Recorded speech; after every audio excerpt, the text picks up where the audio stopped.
do the job right. We replace rotted wood, we add missing insulation, we fix what most companies ignore, because details matter. So, skip the frustration and skip straight to quality. Call Midland Exteriors at 855-735-8255 or head to midlandexteriors.com. That's 855-735-8255 or midlandexteriors.com. Welcome back into the Kansas Kickoff Show, powered by kpreps.com and Keisha Covered. Along with Matt Gilmore from kpreps.com and Brent Maycock from Keisha Covered, I'm Sean Boston. Down an 8-man Division 1, Little River number 5, El Saline 4, Central Plains 3, South Central 2, and the Indians of Wichita County coming at number 1, an 8-man 1. Yeah, and you'll notice right away that the defending champs Hoxie not in the poll to start the season. Obviously, they graduated, a really big senior class, really talented. Got some nice pieces back, but it's going to take a lot for them, I think, to get that experience back and kind of find that out. But they're dominant. When you see teams as dominant as they were last year, you get to play a lot of kids, and so maybe some of those guys will step up sooner than we expect, at least. Wichita County, you mentioned the top spot, lost to a Colorado State champion last year, and then lost to Hoxie 40-30. They'll open with Haxton again this year, but they return Cashton Young, who is an outstanding dual threat quarterback for them, and so they should be again towards the top of the classification. South Central is one that could have been number 1. This is a really close vote here. The Timberwolves return a lot of talent. And Easton Huck, Cody Lindsay, Jack Hurd. This is just a really physical team, and they'll open at Meade. But this is a team that's really physical and will be battle-tested and ready to try to get back to that semifinal weekend. Central Plains had that great run last year all the way to the championship before being blown out by Hoxie. But the Oilers have, the talent back, especially, at quarterback with Brody Kreitz, and then some receivers as well. They've got some pieces to replace, but the Oilers will be right there. And then El Saline and Little River, the other two. El Saline we'll talk about here in a minute with Reese Crone and Kaz Kramer back, and we'll talk about their big game with Hanover. But Little River and Coach Ayers, a lot of talent back as well. They return a Garrison in the backfield, and that's always a good sign. They'll open with a tough matchup against Chase County this week. All right, in 8-man Division 2, Burlingame at number 5, Frankfort 4, Hanover 3, Victoria 2, and the 4-time defending state champ Eagles of Axtell coming in at number 1 at 8-man 2. Yeah, I think the big question is for everybody is, can Axtell keep it going and keep this run that they've been on alive without that great senior class? Brandon Smelzy now at the University of Kansas, which you don't often see a kid go from 8-man Division 2 to Power 5 conference, but that was the kind of athlete he was, and on the football field, he was just a complete difference maker, from the moment he stepped in as a freshman, and same way with Eli Broxman, and those two in particular out of that great senior class that they graduated last year just were difference makers from day one for that program, and really elevated Axtell to another level. And now can they keep it there? And I think they've got the pieces to do it. I mean, you lose those two guys, but you don't realize the guys that were around them that were really pretty darn good, but just didn't really get as many touches as they might have been if they'd been in a different program, just because, hey, who's going to take the ball out of the Schmelzys and Broxman's hands? I mean, we're talking about Landon Schmitz, senior running back, who last year he had 55 touches on offense and scored 20 times. So, once almost every 3 times he had the ball in his hands, he went for a touchdown offensively. He's going to be back at running back. Wyatt Detweiler, name should sound familiar. His dad, Eric, is the head coach. His older brother, Isaac, was the top 11 quarterback. That kind of was the key figure in starting this run as well. He was the guy that beat Hanover when Hanover was the elite team in 8-man Division 2. Beat him when he was a freshman, stepped in as a quarterback in that game, ended their winning streak, and then kind of had that and kind of set the tone for what Axtell has become. So Wyatt has those shoes to kind of fill, but, being a coach's son, moving in a quarterback, he's going to be well equipped to handle that job of taking the place of Schmelzy there. And they got some good linemen back as well with Lucas Talbert and Logan Sandman. Colin Shaughnessy is a kind of a jack of all trades kind of guy. So they've got plenty of pieces back to make another run at this.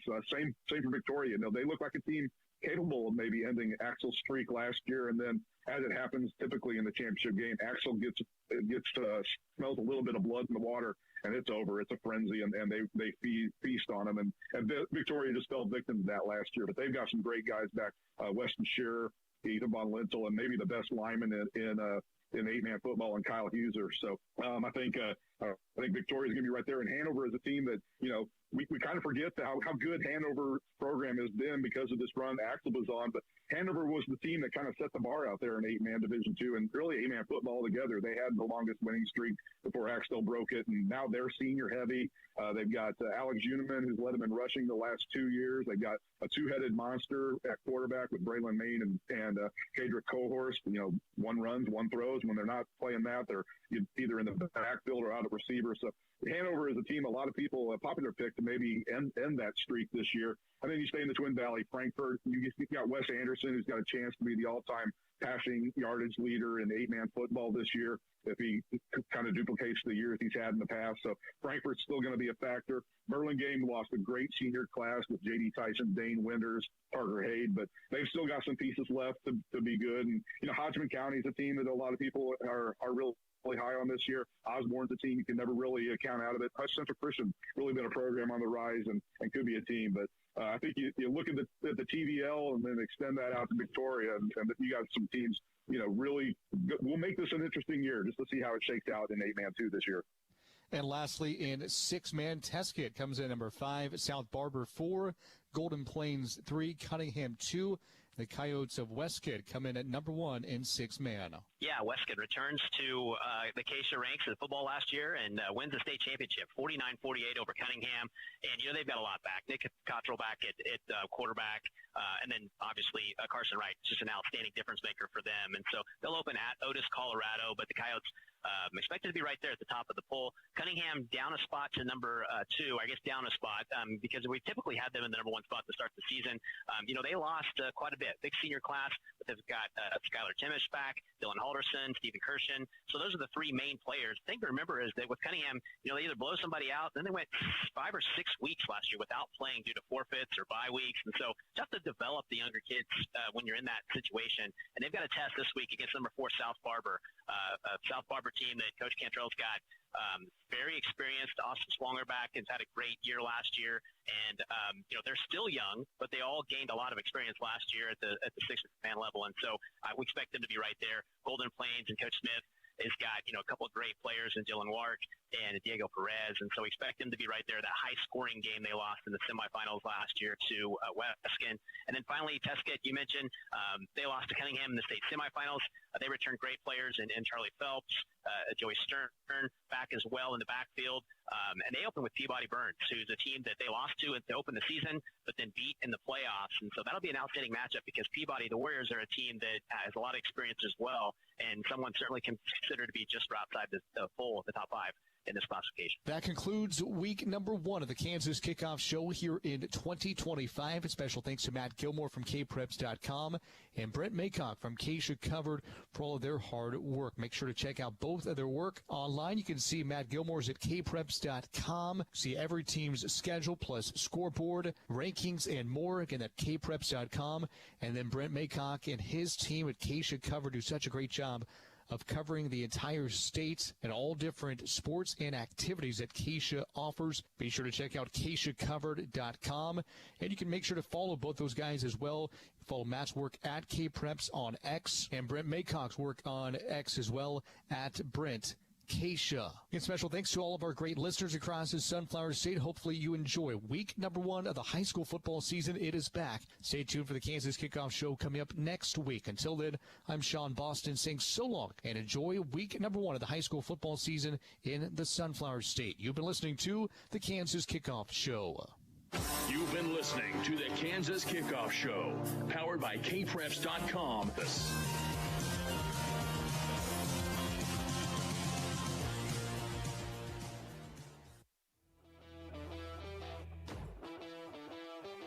Junction City High School Blue Jay Sports on 107.9 FM and 1420 KJCK, brought to you by these great sponsors: Central National Bank, Junction City Abstract and Title, Victory Clinic, Cloud County Community College, JC's Barbecue and Grill, C&K Construction and Service, Blue Restaurant in Junction City, Orthopedic and Sports Medicine Center, New Horizons RV, Midland Exteriors, Remax Signature Properties, Cardinal Insurance, Performance Audio and Tent, Holland Hustle, American Legion Post 45, Timeout Steakhouse, Honor Screen Printing and Embroidery, IHOP in Junction City, and Key Office. We are your home for Blue Jay Sports, 107.9 FM and 1420 KJCK, Junction City.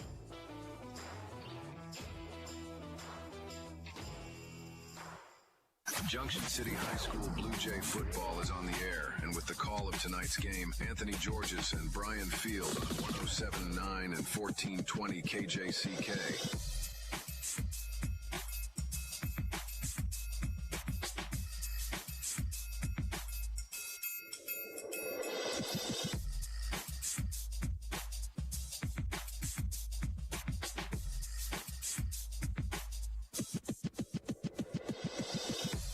All right, well, good evening and welcome to Blue Jay Stadium. We are set for high school football in the 2025 fall sports season. I'm Anthony Georges, joined alongside Brian Field. Happy to be back for another year broadcasting the Blue Jays right here on your home for Junction City High School Athletics, 107.9 FM and 1420 KJCK. We are in our Central National Bank broadcast booth in the Cardinal Insurance pregame show. Brian, a pleasure to be back up here and a beautiful night for football. This is year 13 for you broadcasting the Blue Jays, year 3 for me doing the Blue Jays, year 7 overall for high school football.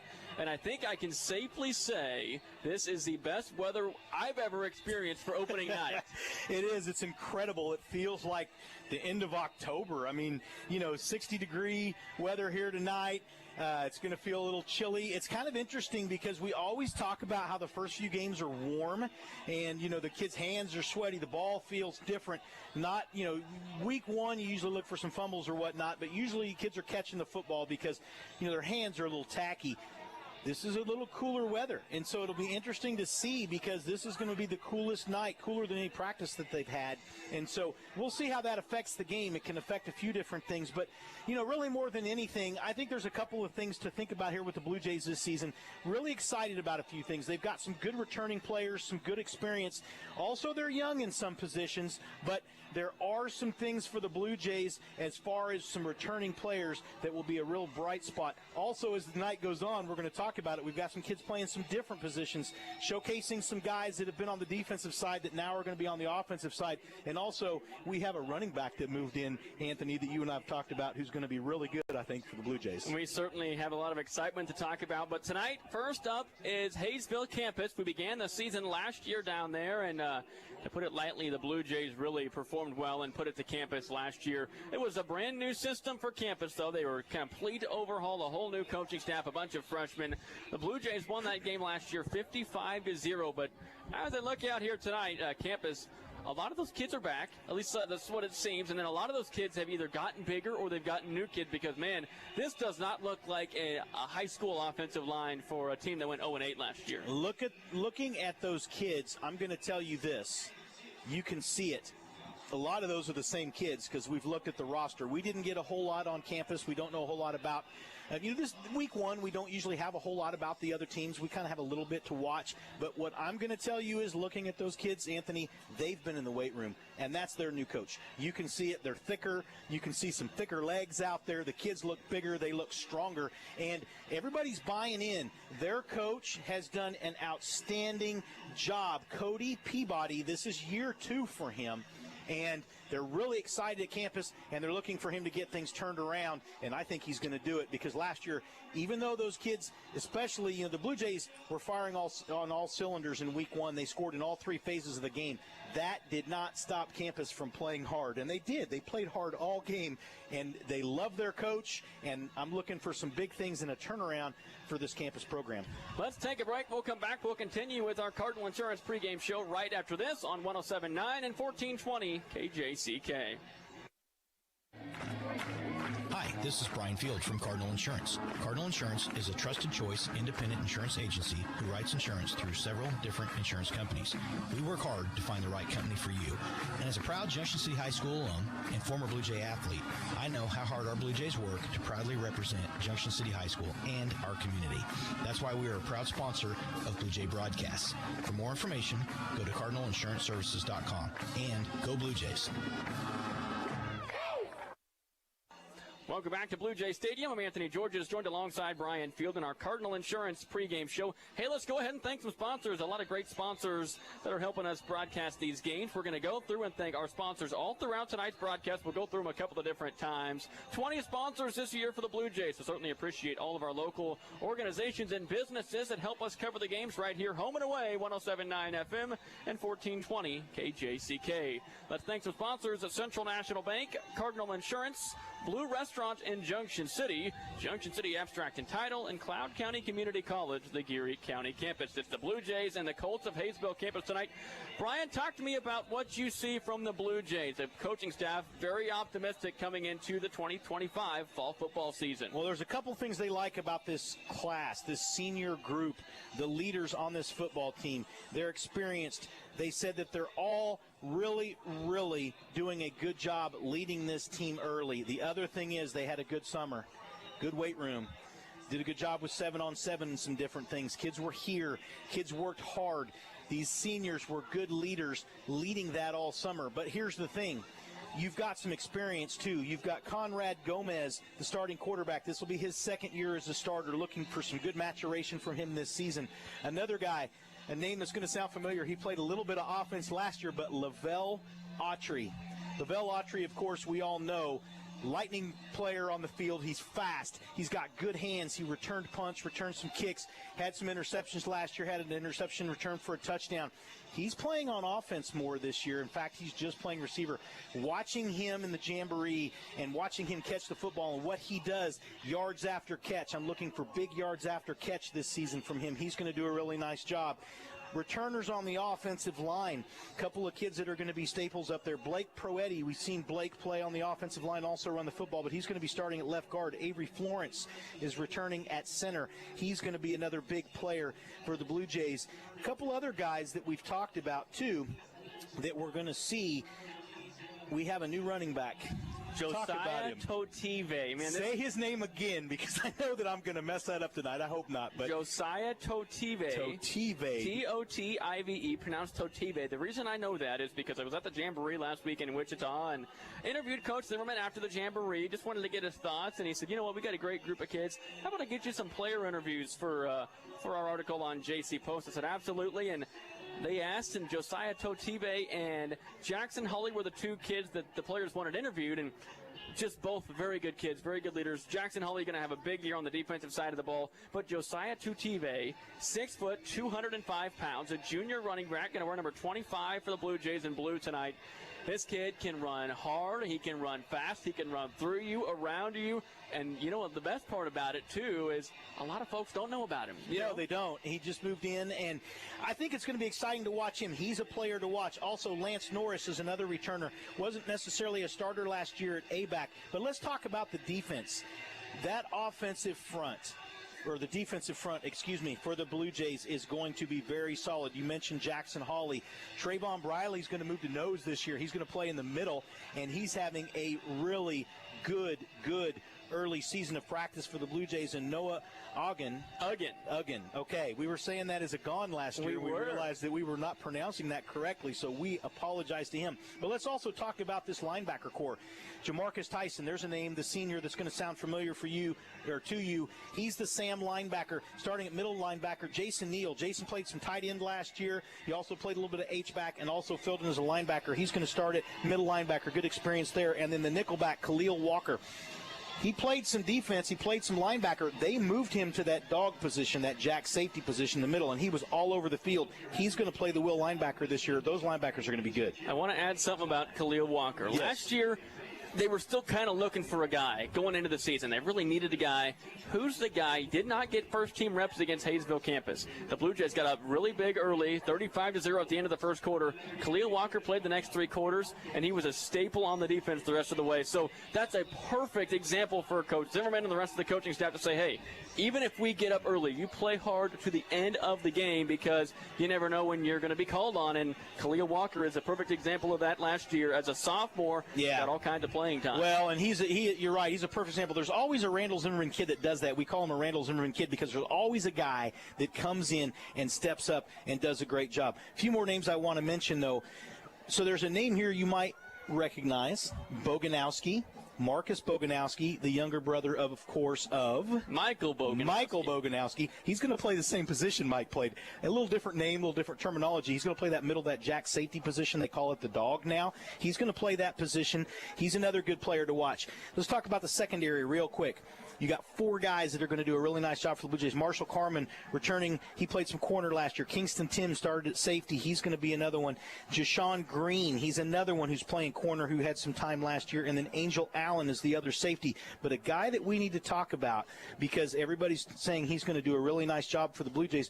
Marshall Carman's little brother, Thomas Carman, is a sophomore, and he's going to play the corner position too, so they're going to rotate in, so we might see both Carmans out there at the same time. But it's exciting because that's what you want, tradition. You want younger brothers, cousins, those things to play in your program and follow in the footsteps of their older brothers or their older cousins or whomever it may be, and so that's always really cool to see. But I'm excited about this team. You know, they're fast.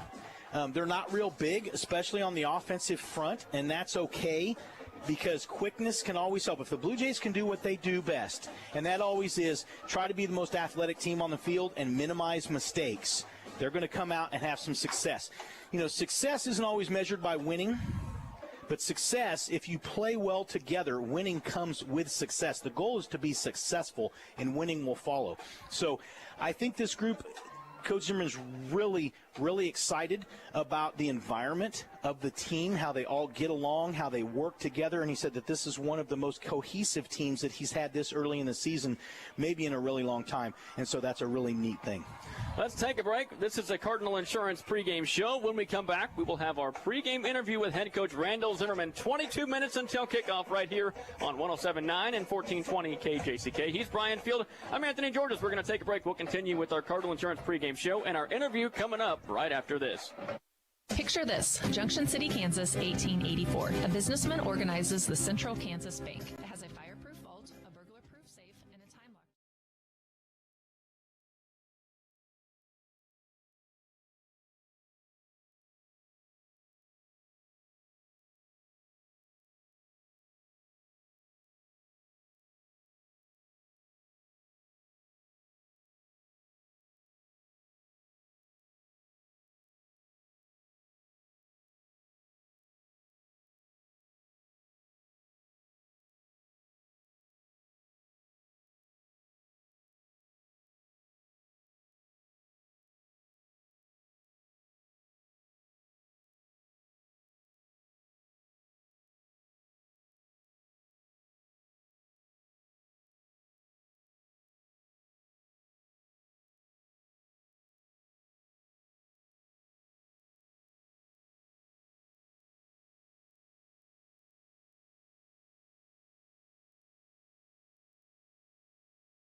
every snap. We need to clean our practices up. We need to focus a little bit more. We need to make sure we're taking things that we talk about in meetings and chalking meetings out to our practices, and then taking practices into games, being able to adjust, during game situation, being able to take things that we adjust on the sideline out to the field, and those kind of things. And our kids have really accepted that challenge to stay focused, stay locked into the now.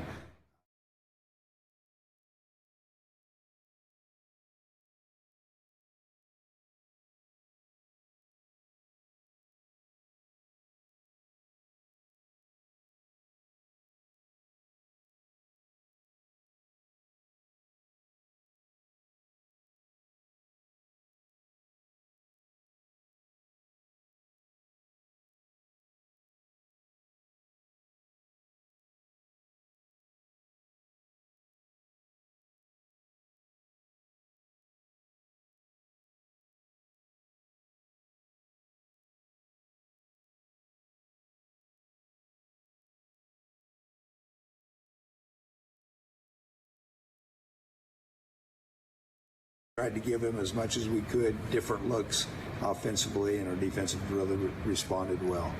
But it comes down to us playing our assignment, making sure our eyes are right on the defensive side, make sure we're assignment sound, we're team first, those kind of things. Our special teams, I really expect our special team to be very special. We have so much competition with our kids. We've had, our numbers are way up in as far as numbers that went out for football. So the competition for playing time has been really, really, really good. And it really helped us, with the intensity level of our practices, and then which should spill over to our special teams. We've done so much work there. Defensively, obviously, you saw what we could do. We're ahead on that side of the ball, which you usually are early in the season. And offensively, I think we're holding our own, and we've made some great gains. So looking forward to tonight. Very excited about watching our kids, and I'm really, really excited to put to test the things that we've been doing this last 3 weeks in preparation. You guys had a jamboree last week, and then obviously this week prepping for game one. Who have been some of the senior leaders that have stepped up, maybe not even seniors, but who have been some of the leaders of this team that have really taken charge, not only on the football field in the locker room, but also in the weight room? Well, it's really been good. Our seniors have done a great job. There's still a few guys that are trying to figure it out. We've got underclassmen that are leading in their own way. You look at a Trey Briley, came back late this summer, had some different things going on during the summertime, but came back. He's a leader and an underclassman, doing a great job. But Jackson Hawley, obviously, it starts with him, and then your quarterback always has to be in a mention there. So Conrad Gomez doing a good job. Jamarcus Tyson had a summer away from us, but he came back. He's hungry. He really understands and sees the difference in this year compared to past years, I guess, that he has played. So he has really stepped it up and is being the leader that he's capable of being. Aaron Woods has not been able to practice, got cleared late, but he's still just the way he carries himself. Levi Engstrom, Henry Engstrom, great leaders. Aiden Martin, great leader by example. Landon Bean, great leader by just his work ethic. Lavelle Autry Lavelle is just smiles, has reduced the amount of talk, which has helped him a bunch, has really been encouraging to his teammates, and just done a really good job there. Kingston Timms is a leader in his own way. There's just so many of them. We could go on and on and on. Maybe our one that's stood out the most as far as just leadership from a year ago to this year is Avery Florence. He's been tremendous with that offense.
your feet and show your school spirit as the band presents the Junction City High School fight song, Onward Blue Jays!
Marching band is under the direction of Jared Morris and Samantha Boxberger. They're assisted by Cesar Martinez, John Merchant, and Nathan Hawkins. The flagline instructors are Jody Ritchie and Amy Patsetta Baskerville. All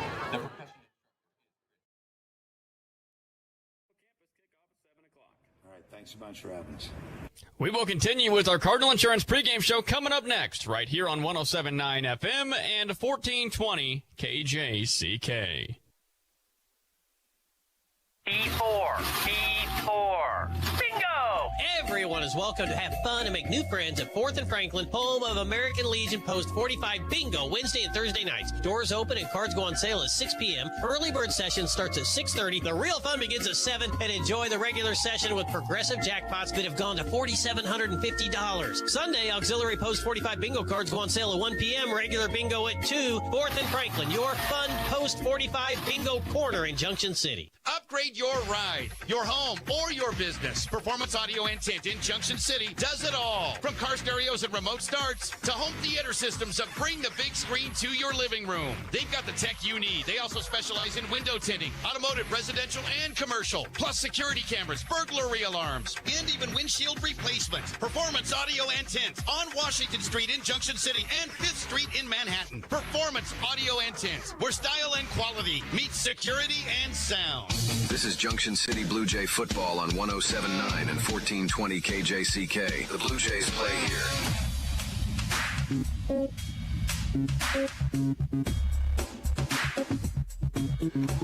Welcome back to Blue Jay Stadium here in Junction City. I'm Anthony Georges, joined alongside Brian Field, getting ready for the opening game of the 2025 Fall High School Sports Football season. This is the Cardinal Insurance pregame show. Brian, just about set for the players to run out for the first time. And that's what's exciting. First time this year, but this was always one of my favorite times because you got the crowd here, you've got the line of cheerleaders and the band and everybody there. Of course, the tunnel that they introduced a couple of years ago, the new big inflatable Blue Jay tunnel, which is kind of cool with the Blue Jay. And then they, on the way out of the locker room, they touched the touchstone, which is out there, which is an actual piece of Al Simpler Stadium that some of we Blue Jay alumni football players put together. So they could touch that on the way out, so that's kind of an exciting thing. But it's there right as they come out of the locker room. And then, of course, the Harleys. Not as many tonight. We got a few, though, which is kind of cool, so you'll hear them rev up here in a minute. But kicking off the 2025 Blue Jay football season. And, you know, Anthony, this is another thing for these seniors. They've all worked so hard. This is a good group of seniors. We heard Coach Zimmerman talk about that, the cohesiveness and how, you know, they're playing as a team. They want to play as a team. It's about the team, not as much individuality as maybe there's is at times. One of the things that's cool, and by the way, here comes the Blue Jays, and I'll just say this really quickly, is that That's what you want. You want kids playing for the team. It's not the name on the back, it's the name on the front. And it's not your number, it's the name on the front of your jersey. And that's what Coach Zimmerman and his staff is so excited about, is that's the way these kids have started this season. It's a great crowd here tonight at Blue Jay Stadium. They are making their way closer and closer to the tunnel. The player closest to us has the American flag, and he is proud to hold that up. The Blue Jays are just about set. It's USD 475 night here at Junction City High School and Blue Jay Stadium. Hayesville campus waiting to take the field. The Blue Jays are going to take center stage here in just a second. It's a packed crowd. The opening game of the 2025 fall high school sports season getting ready to begin for the Blue Jays. And here come your Junction City Blue Jays. Taking the field, leading the way, number 5 in blue, Kingston Timms, and then behind him, Jamarcus Tyson, followed by Lance Norris, and the whole other crowd of Junction City Blue Jays. I know we've talked about this several times. One of the things that's different about this stadium, we've talked about it. We talked about the first season especially. It looks like you took the field from Al Simpler Stadium and set it right out here in this pasture and built around it, which is what's so neat with the school right next to it. But the students are right in the middle, in the lower bowl, right behind the team. They were off to the left in the stands at Al Simpler Stadium. Here they are right behind the players, and the players interact with the students, and it's really cool. And the student section here does a really good job. They're amped up. They're ready to go. The captains are going to take to midfield. We'll take a break. This concludes our Cardinal Insurance pregame show. Kickoff is next right here on 107.9 and 1420 KJCK, Junction City. At Midland Exteriors, we get service calls just like every other contractor. But here's the surprising part. Most of them aren't even for work we did. Each year we receive hundreds of calls from homeowners asking us to come fix what another company messed up. It happens all the time. The biggest issues? Cheap builder-grade materials that fall apart in just a few years. And sloppy, rushed installation jobs by crews that are just trying to get in and out as fast as possible. We don't do that. At Midland Exteriors, we use only premium, long-lasting products. Infinity by Marvin fiberglass windows, seamless steel siding, and seamless aluminum gutters. The good stuff. And we take our time to do the job right. We replace rotted wood, we add missing insulation, we fix what most companies ignore, because details matter. So, skip the frustration and skip straight to quality. Call Midland Exteriors at 855-735-8255 or head to midlandexteriors.com. That's 855-735-8255 or midlandexteriors.com. Welcome back to Blue Jay Stadium. Coin toss just took place, getting ready for kickoff. Let's go ahead and thank some sponsors here real quick. Orthopedic and Sports Medicine Center, JC's Barbecue and Grill, C&K Construction, and New Horizons RV. IHOP in Junction City is a proud supporter of Junction City High School. For every touchdown the Blue Jays score at home this season, score a free pancake at IHOP in Junction City immediately after the game. When the Blue Jays score, you score. Free pancakes at IHOP. Open till midnight at 321 East Ash Street in Junction City. Thanks to all of our sponsors. Certainly appreciate them for making these broadcasts happen. We'll thank sponsors all throughout tonight. And we are ready to rock and roll for the Blue Jays. Junction City will kick it off. And their home blue jerseys, white numbers, white helmet, the Blue JC on the side of the helmet, and blue pants as well. Going to be a great season for the Blue Jays. 12 minutes on the clock. A great crowd here for the Junction City hometown team. And, Brian, they've taken the field. We've made it. Another football season has come. We have, and I just want to say one thing as you look out into the crowd here. Coach Buck Zimmerman, there's a couple different people here, but Coach Buck Gibson sitting right down here with his wife Phyllis in front of us, who was a principal in the district. Coach Gibson was on the staff. He was a line coach when I played for the Blue Jays, and that's what's so fun after all these years. I was down there telling he and Mrs. Gibson, it's cool because you still get to share your Friday nights with some of your coaches because they come out here, they watch, they continue to watch, and it's neat to see the coaches here, some of the former coaches in the crowd for the Blue Jays, supporting the Blue Jays as they continue. The ball is teed up, and here we go, an end-over-end kick going to the far sideline. It's going to be a kickoff out of bounds to begin the season for the Blue Jays. New kicker this year, number 49, Ethan Butler. And Butler sees the first kickoff go out of bounds. A 5'8", 172-pound sophomore. Former soccer player, now playing football. But here comes this Junction City Blue Jay defense. Brian, I know you're excited to see what they've got to offer. Well, I think the defense is going to be good. You've got some good returning players, as we talked about during the pregame. Jackson Hawley at defensive end, Trayvon Briley at the nose, Noah gone at the other defensive end. But your linebackers are experienced. You've got Jamarcus Tyson at the Sam.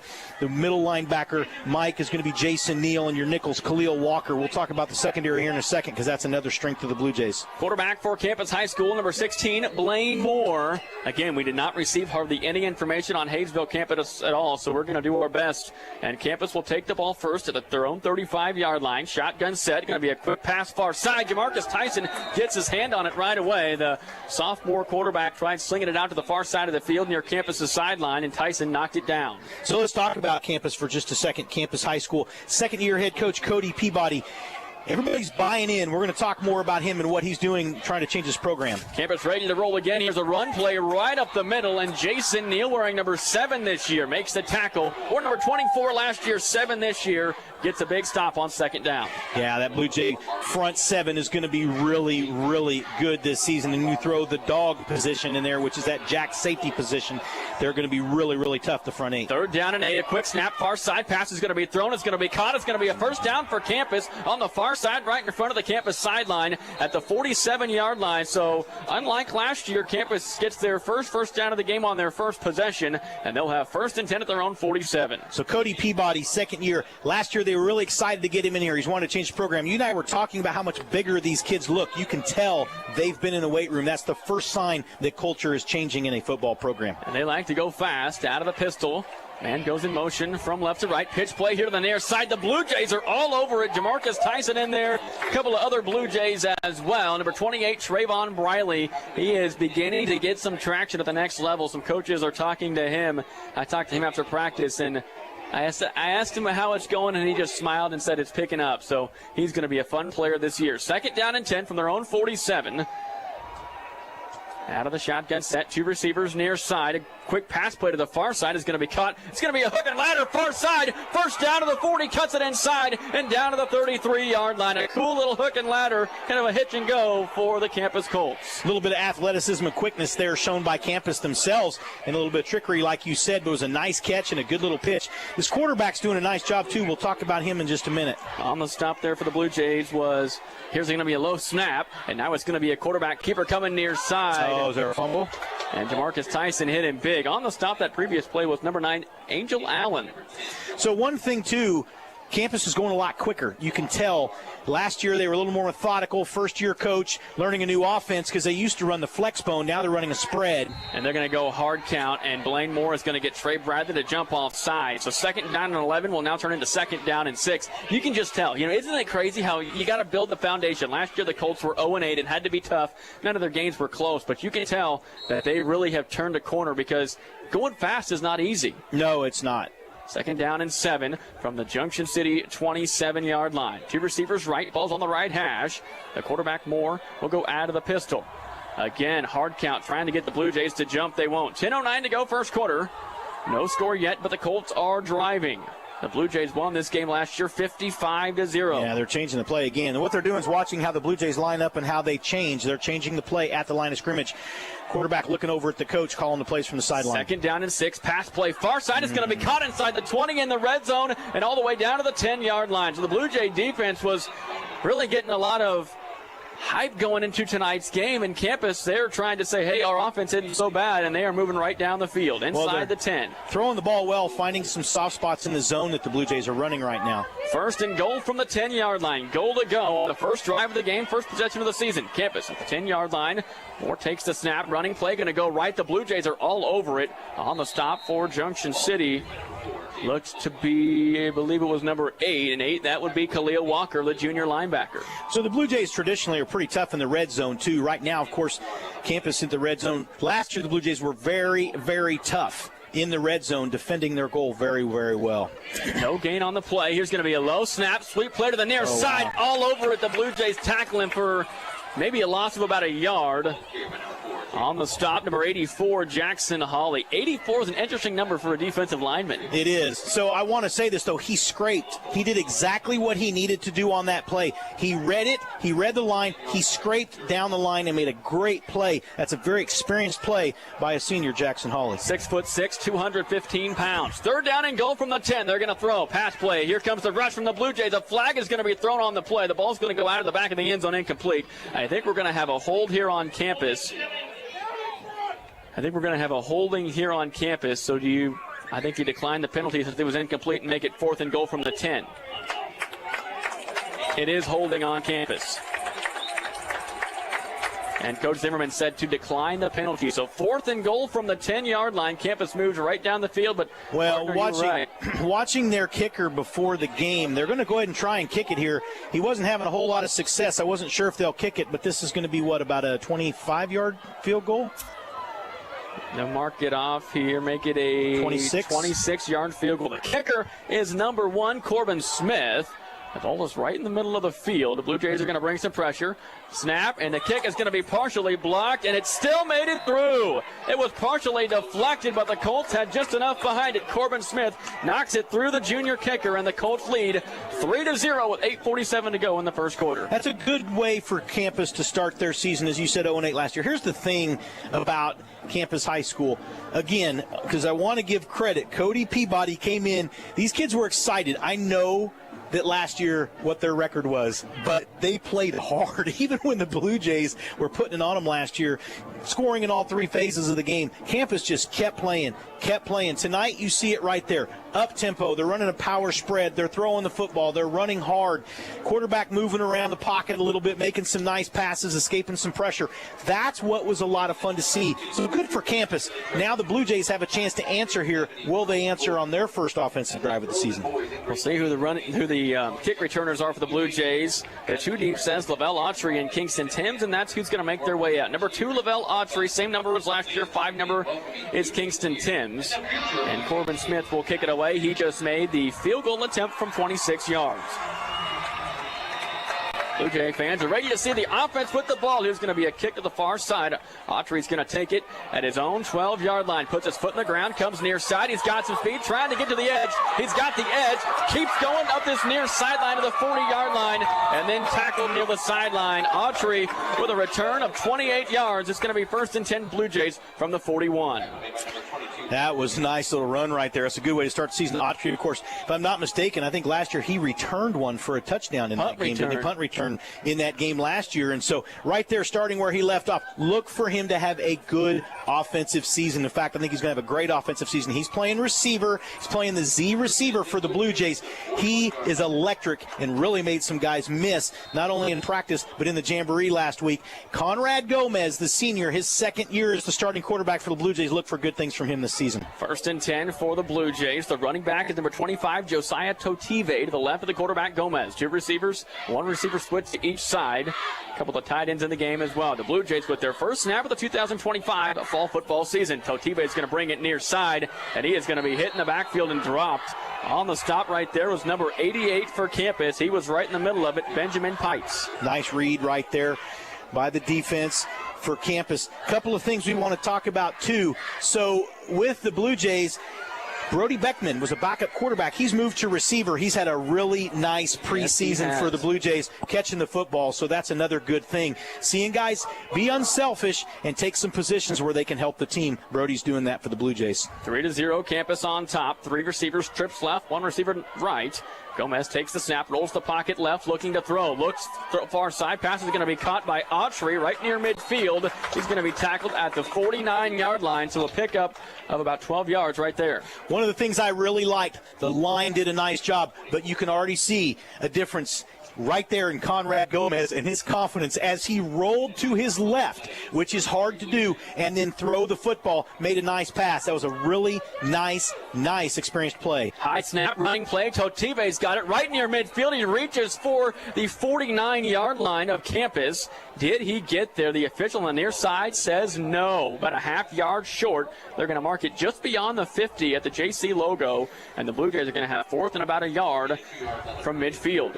We'll talk about the big guys up front here in just a minute, too. Gomez going to QB sneak it. He's going to drive his way forward, gets the first down easily. Great push by that offensive line. They go from the 50 down to the 46. You really don't see 4 yards on a QB sneak very often. It's a great push up front. Yeah, but they got in behind the nice guard play by Blake Proetti right there, a senior, 5'7", 200 pounds. Don't let that fool you. He is tough. He ran the football some for the Blue Jays last year. He's played offensive line. He's a returning starter at guard. And also the left tackle, Courtney McLaren, his first year starting for the Blue Jays, 6'4", 274. He wears number 77. Proetti wears 56. Avery Florence, 71. Luke Nelson wearing 60. And Henry Ingstrom is 73. First and 10, Blue Jays. Pass play near side. Autry has it at the 45. He's got some speed. As soon as he caught it, he turned upfield. He's going to be tackled at the 40-yard line. A gain of 6 yards. 2nd down and 4. That's just a nice little quick out and now play where the quarterback just turns, throws it to one of your athletes in space outside. Give him a one-on-one look against the corner to make a move right there, and that's what Autry did to get some good yardage. 2nd down and 4. 6:15 to go. First quarter action. Hayesville Campus 3, Junction City 0, but the Blue Jays are on the move. Totibe, the running back. Gomez takes the snap. Handoff near side. He finds a hole, lowers the shoulder, and drives forward. He's going to be close to the first down. He's got it. You know, as a former running back myself, not that I ever had that kind of power, but watching a running back like that drive with his legs and deliver the blow. When a running back, I get excited about. When they finish the play and not let the linebacker finish the play, I love that. That was a good hard run, and the running back delivered the blow. 1st and 10, Blue Jays. Another running play to Totibe. That big defensive line up front was able to get some push on the offensive line that time. The Blue Jays went backwards, but Totibe, 6 foot, 205 pounds, still able to get about a yard. Let's talk about that defensive front for Hayesville Campus. Number 80 is Isaac Marquez, 250 pounds, and then you go all the way across. We'll get to it in a second. 2nd down and 9 from the campus, and they're going to get a flag here. 2nd down and 9, going to be 2nd down and 4, now from about the 30-yard line. Jumped off sides. Seen a couple of nice blocks already this season. One of the things that's standing out is the way that your receivers for the Blue Jays are blocking. When the receivers block well in the running game downfield, that is huge. Brody Beckman already 6'7", 205. How do you like that? He's built like a tight end out there doing some nice blocking at that wide receiver position for the Blue Jays. 2nd down and 4. Totibe goes to the far side, looking to throw to Beckman near side. It's going to be a little bit too far. Beckman went up to try to make the catch.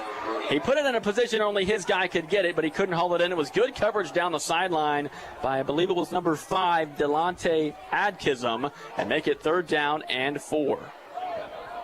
Just trying to get him on a go route early. Gomez has looked good throwing the ball so far. He has, and he's poised back there. Big change from last year. Especially early in the season, was a new starter. Wasn't real comfortable moving around the pocket, and a couple of times would feel the pressure and try and get rid of the ball too early or try to run out of bounds.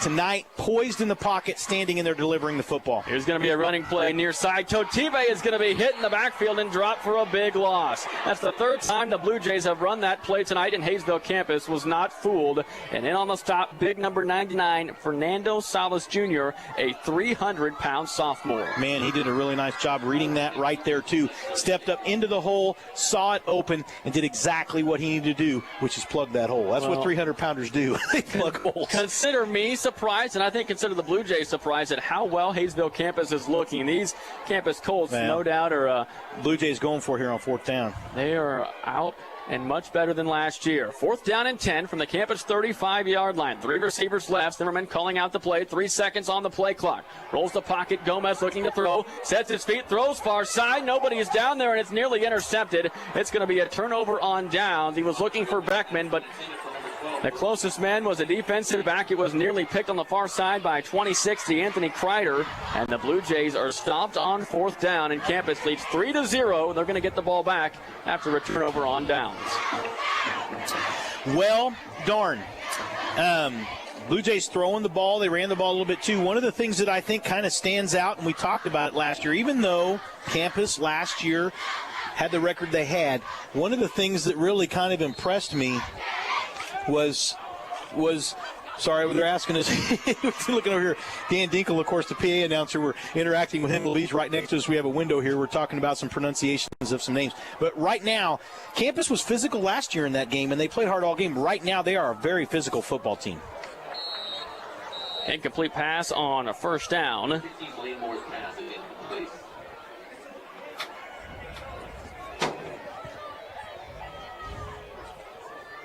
Second down and 10 from the 36. Blue Jays defense looking to get back and set. Here's a pitch play to the far side. Holly's in the backfield, but a great move eluding the defensive end. And now it's going to be a nice gain on 2nd down. Make it 3rd down and about 6 for the campus Colts. And I tell you, it was really impressive how fast campus is moving. They're going fast. 2 receivers right, 1 receiver near side. And now the Blue Jays, are they going to jump off sides or no? The official started to reach for the flag on the far side, didn't throw it. 3rd down and 5, 3:52 to go 1st quarter. The quarterback is Blaine Moore. Moore is going to hand it off right up the middle. The Blue Jays are going to hold him short of the first down, but it's going to be 4th and about a yard and a half, 4th and 2. And Campus, you're going to expect, is going to go for it near the 45-yard line. We've said his name a couple of times, but Jalen Harper, number 77, 6'2", 250 pounds, left side of that line, doing a really nice job for Hayesville Campus. Going hard count, trying to get the Blue Jays to jump. They don't. 4th down and a yard. 4th and 1 for Campus. Once again, going hard count. Plenty of time. Still 15 seconds on the play clock. Campus leading 3-0. 3:14 to go first quarter. Can the Blue Jays come up with a stop? Will Campus actually go for it? 5 seconds now on the play clock. 3 seconds. I don't think they're going to snap it. They do snap it. The Blue Jays are there in the backfield, and it's going to be close. And Hayesville Campus squeezed through to get the first down. On the carry, number 4, Javen Caldwell was able to power through. Or check that, number 9. The 9 and 4 looked alike. That's Jericho Moore, a 5'8", 175-pound senior running back. Well, and that was the trap play, and that was a great time to run it for the first down right there by Campus. Good play call. 1st and 10, looking to throw, going down the far sideline. The receiver was kind of held up on the far side by Marshall Carmen. And it's going to be 2nd down and 10. Let's go through some of these defensive players. We talked about a lot of the offensive guys, but for the defense for the Blue Jays, we've talked about the defensive front, Jackson Hawley, Trayvon Briley, and Noah Uggan. Jason Neal, Khalil Walker, Jamarcus Tyson, some linebackers, Marshall Carmen, Kingston Timms, Angel Allen, and Jashawn Green out there right now for the Blue Jays. 2nd down and 10 from the Campus 45-yard line. And at that dog position, we'll talk about that here in just a second, that jack safety, that middle safety hybrid player for the Blue Jays, Marcus Boganowski. Out of the pistol now, looking to keep it. The quarterback's got it on the far side. Great read from the Blue Jays. Tripped him up in the backfield. He kind of stumbled. He had to stutter step and went down. A great read by number 10, Jamarcus Tyson. 6'1", 225-pound senior linebacker. Really held the quarterback up right there. Well, you love it when your corners play a hard corner like that. Carmen came in and did a really nice job. Marshall did, reading that also.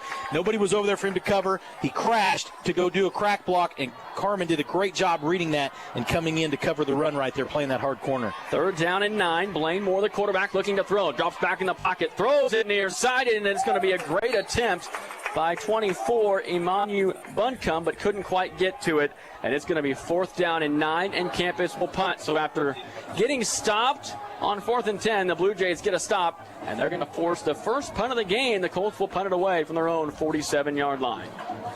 And back to punt is the guy who scored the only points of the game, Corbin Smith, made a 26-yard field goal earlier this quarter. He's going to punt it away. Back deep, Lavelle Autry, and also up closer at the 30-yard line is Lance Norris. Lance Norris at the 30, Autry back at the 15. With 2:09 to go in the first quarter. Can the Blue Jays find some life here? Smith on to punt. It's a good snap. He's going to get it away. Is a end-over-end punt that doesn't go very far. It's going to end up way out of bounds on the far side, and we'll see where they mark it out. Probably got to be close to about the 35, and they are going to mark it all the way out at the 40. So the Blue Jays are going to get great field position at the 40-yard line. They started at the 41 on their first drive. We'll see what they can do here. The quarterback, Conrad Gomez, the senior, had 15 touchdown passes last year and 10 interceptions. Nice job right there by the Blue Jay defense, and that's what they need to do. They got settled in to control the line of scrimmage right there with that big defensive front, and those linebackers stepped up, covered on the run. Secondary with some really good coverage, especially Marshall Carmen on a couple of those pass plays. 1st and 10 Blue Jays. Gomez is the quarterback. Should be offsides on Hayesville Campus, and it is. Conrad Gomez did a quick hard count and looked to the sideline, and the nose guard jumped across, number 99, Fernando Salas Jr. So going to be 1st and 5 now from the 45. Lance Norris, Lavelle Autry, and Brody Beckman, the wide receivers right now for Junction City on the near side. On the far side, it looks like we got Aiden Segura, number 80, out there on the far side. Josiah Totive is the running back. Blue Jays going 4 receivers. First down and 5 after the penalty. Roll in the pocket right. Gomez looking to throw. Throws it near side. It's going to be caught by Lance Norris. Great catch, and now Lance Norris is going to be called for taunting, and Coach Zimmerman obviously not happy. The Blue Jays get a big play, and then Norris gets up and taunts the opposing player right in front of the ref, and not a great play right there to start after your first big play of the night. And it was great coverage by the defender. It was a really good catch by Norris because it was greatly contested, and he used his body, as you want a receiver to do, to shield, to catch that football, and had to go down and get it because the pass was a little low because Conrad had to throw it low to keep it away from the defender. It is unsportsmanlike. It's on the defense. So the defense may have said something first. Oh, my goodness. Well, I'll tell you, Coach Goheen and Coach Zimmerman really are not happy right now. So it was just as much. It probably went both ways. Or maybe there was a push-off or something when he was getting up. But sometimes you wonder. They're going to talk about it. He said correction on sportsmanlike conduct on the offense. I was going to say, I didn't see the defender do anything. No, I didn't either, unless, sometimes when they're getting up, things happen. But so the Blue Jays get a big play and then a unsportsmanlike conduct taunting penalty on Lance Norris, one of the 23 seniors on this, 27 seniors according to the roster. Taunting's a never a good thing to do. And I'll tell you, if you remember a few years ago when we were at Bishop Carroll, and that was of course, it was Aiden's senior class, the class of 23. It was a 22 fall season. Remember, Bishop Carroll's quarterback taunted our sideline, and, man, that turned that game around in a hurry because the Blue Jays took that. They took note of that, and they went out and played very physical, especially against that quarterback the rest of the game. Leland Lusk now in the game. They're going to roll the pocket near side. Gomez looking to throw. Throws near side. He tried to get Leland Lusk, who was diving back, or that was Alex Lugo, number 40, diving back to the ball, but pressure was coming by the big man, number 99, Fernando Salas Jr. 6'6", 300-pound sophomore. He moves good on that defensive line. Into the game for the Blue Jays, number 18, Aiden Martin, a senior tight end, 6'1", 200 pounds. My point is never draw that kind of attention to yourself, especially in high school. It's different if you're Deion Sanders, but not in high school. You know what I mean? 3-0, the Colts lead, 1:49 to go in the first quarter. Blue Jays yet to score, but they're on the move. Second down and 10 from their own 43. Here's going to be a delayed running play to Josiah Totive. A good stutter step. Holds on to the ball, gets past the 45 to the 46. Reaches that ball out there. Sometimes you got to be careful about extending that ball out. But he was able to hold on to it. And it's going to be third down and 8 with 1:30 to go here in the first quarter. Number 88 for campus, Benjamin Pites. Number 99, Fernando Salas Jr. Number 90, Isaac Marquez, all over 245 pounds. So a big defensive front for the Colts. Third down and 8, 3 receivers left. Tight end in the game near side is Aiden Martin. Gomez takes the snap, rolls the pocket left, looking to throw. He's got a man open, and it's going to be dropped. Gosh. Lance Norris dropped it. Well, and that was going to be a flag on the play. Sometimes karma can come back to get you. That was a pass he should have caught. He should have caught. And I'm only going to point that out because he taunted the player earlier, but that's a pass he should have caught. So that's what I mean. Focus on the game. Don't get cocky because then something like that might happen. So the ball was thrown well by Conrad Gomez on that play. It was a great throw and a great job rolling out of the pocket. So the Blue Jays are going to have to punt it away. 1:11 to go here in the first quarter. And the Blue Jays have stalled on offense twice. Great field position both times. This time, it's the penalty that sets the Blue Jays back. Kingston Timms will punt for the first time this season. He will take the snap from his own 33-yard line. Blake Proegi, the long snapper, a good snap. Kingston's got it, and he'll kick it away. A great end-over-end punt. Sends the return man all the way back inside the 15, and a great job catching the ball by Jashawn Green. It was going to take a big bounce backwards. He comes in like a defensive player in basketball and grabs the ball and downs it inside the 10. He did. But the thing is, even though it went backwards, that's considered a Blue Jay bounce right there because it did not bounce into the end zone. So it took a nice bounce back into the Blue Jay defense so they could catch it and down it at the 6-yard line. That was a dang nice punt. You're right. That was a beautiful punt. And he punted last year for the Blue Jays and did a great job too. So he's a returning starter at the punt position.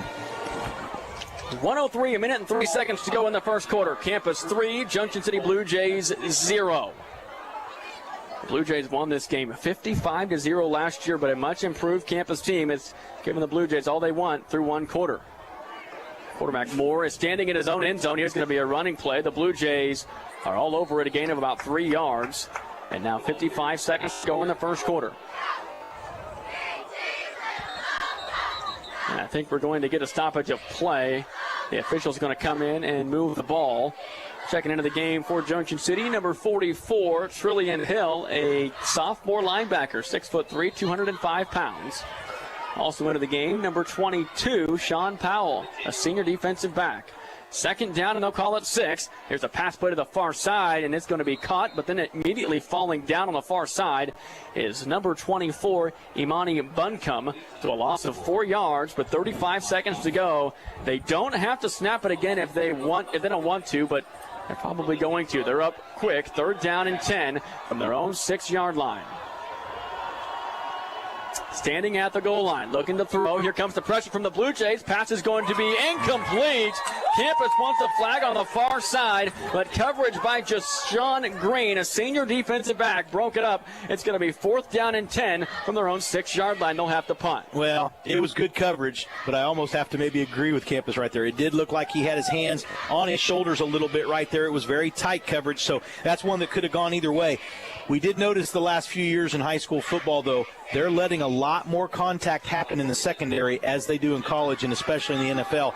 So following suit of the upper levels, you're starting to see a little more contact allowed, some more hands and some of that kind of stuff used in high school football by the secondary players against the offense. Going to be a tough play here for Campus. Going to punt it away from 8 yards deep in their own end zone. This is a good punt.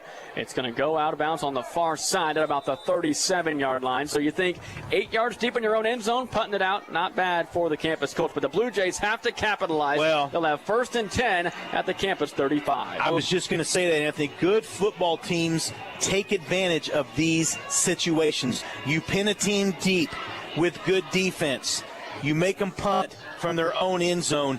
You get the ball at the 35-yard line. The Blue Jay offense has moved the ball successfully. They've done some good things. But right here, good football teams capitalize on the other team's mistakes. The Blue Jays have to capitalize right here and get their first touchdown of the season. 4 receivers in the game. 2 receivers split to each side. Ball's on the far left hash. Gomez will go out of the shotgun. Josiah Totive is the running back. Leland Lusk, Lance Norris, Lavelle Autry, and Brody Beckman are the receivers. So Totive goes from left to right. Shotgun snap, looking to throw. Throwing far on the far sideline, coming back to the ball. It's going to be dropped at the goal line. It was a great throw from Gomez. It was actually really good coverage, but coming back to the ball was Lavelle Autry. If he catches it, he's going to score. He dropped it at about the 2-yard line. Well, and I would say that was a great throw. It was. It kind of bounced off his hands, but part of the reason that I think it did is because the defender did a really good job having his hand up there too. So I really think that the defender did a nice job knocking that away. Lavelle trying to high point that, but the defender did a really nice job right there. Another point to make. That was a great pass pickup block rep right there by Totive. Here's a pass near side. Norris has got it at about the 23-yard line. Cuts back inside. Norris inside the red zone down to the 18-yard line. And that's going to take us to the end of the first quarter. Hayesville Campus 3, Junction City 0. Let's go ahead and thank some sponsors. IHOP in Junction City, Midland Exteriors, Remax Signature Properties, Performance Audio and Tent, and American Legion Post 45. Second quarter action coming up next. Campus 3, Junction City 0.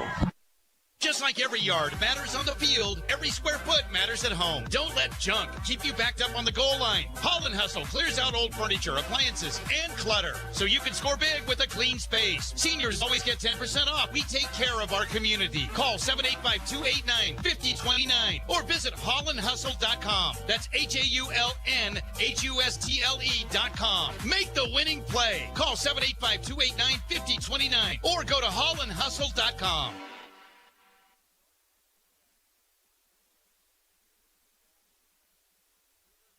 For 33 years, Time Out Steakhouse in Grandview Plaza has been serving up the flavors you love. Juicy handmade burgers, sizzling steaks, and hometown favorites that keep you coming back for more. If you're really hungry, try tackling the Big 16, our famous 16-ounce steak that's become a local legend. And don't forget about our homemade schnitzel. Time Out Steakhouse, where great food and good times have been on the menu for over 3 decades. Find us at 101 Continental Drive in Grandview Plaza and taste why we've been a community favorite for 33 years.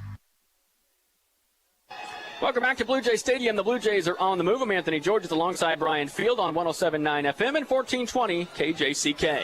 I want to say that last play, that's what you have to do. So you taunt, you get a penalty, you drop a pass, and then you come back and make a great play like that. That's what you have to do. And Norris did it right there. I'll come back to that play. There's a misdirection play for the Blue Jays. Jamarcus Tyson has it, tries to cut inside. There's going to be a flag on the play for the Blue Jays. Tyson is going to score. He's in for a touchdown. This play is going to come back. They're going to get a flag on the Blue Jays. There's 3 flags at the 19-yard line. A great misdirection play. They're celebrating in the end zone, but it's going to come back against Junction City.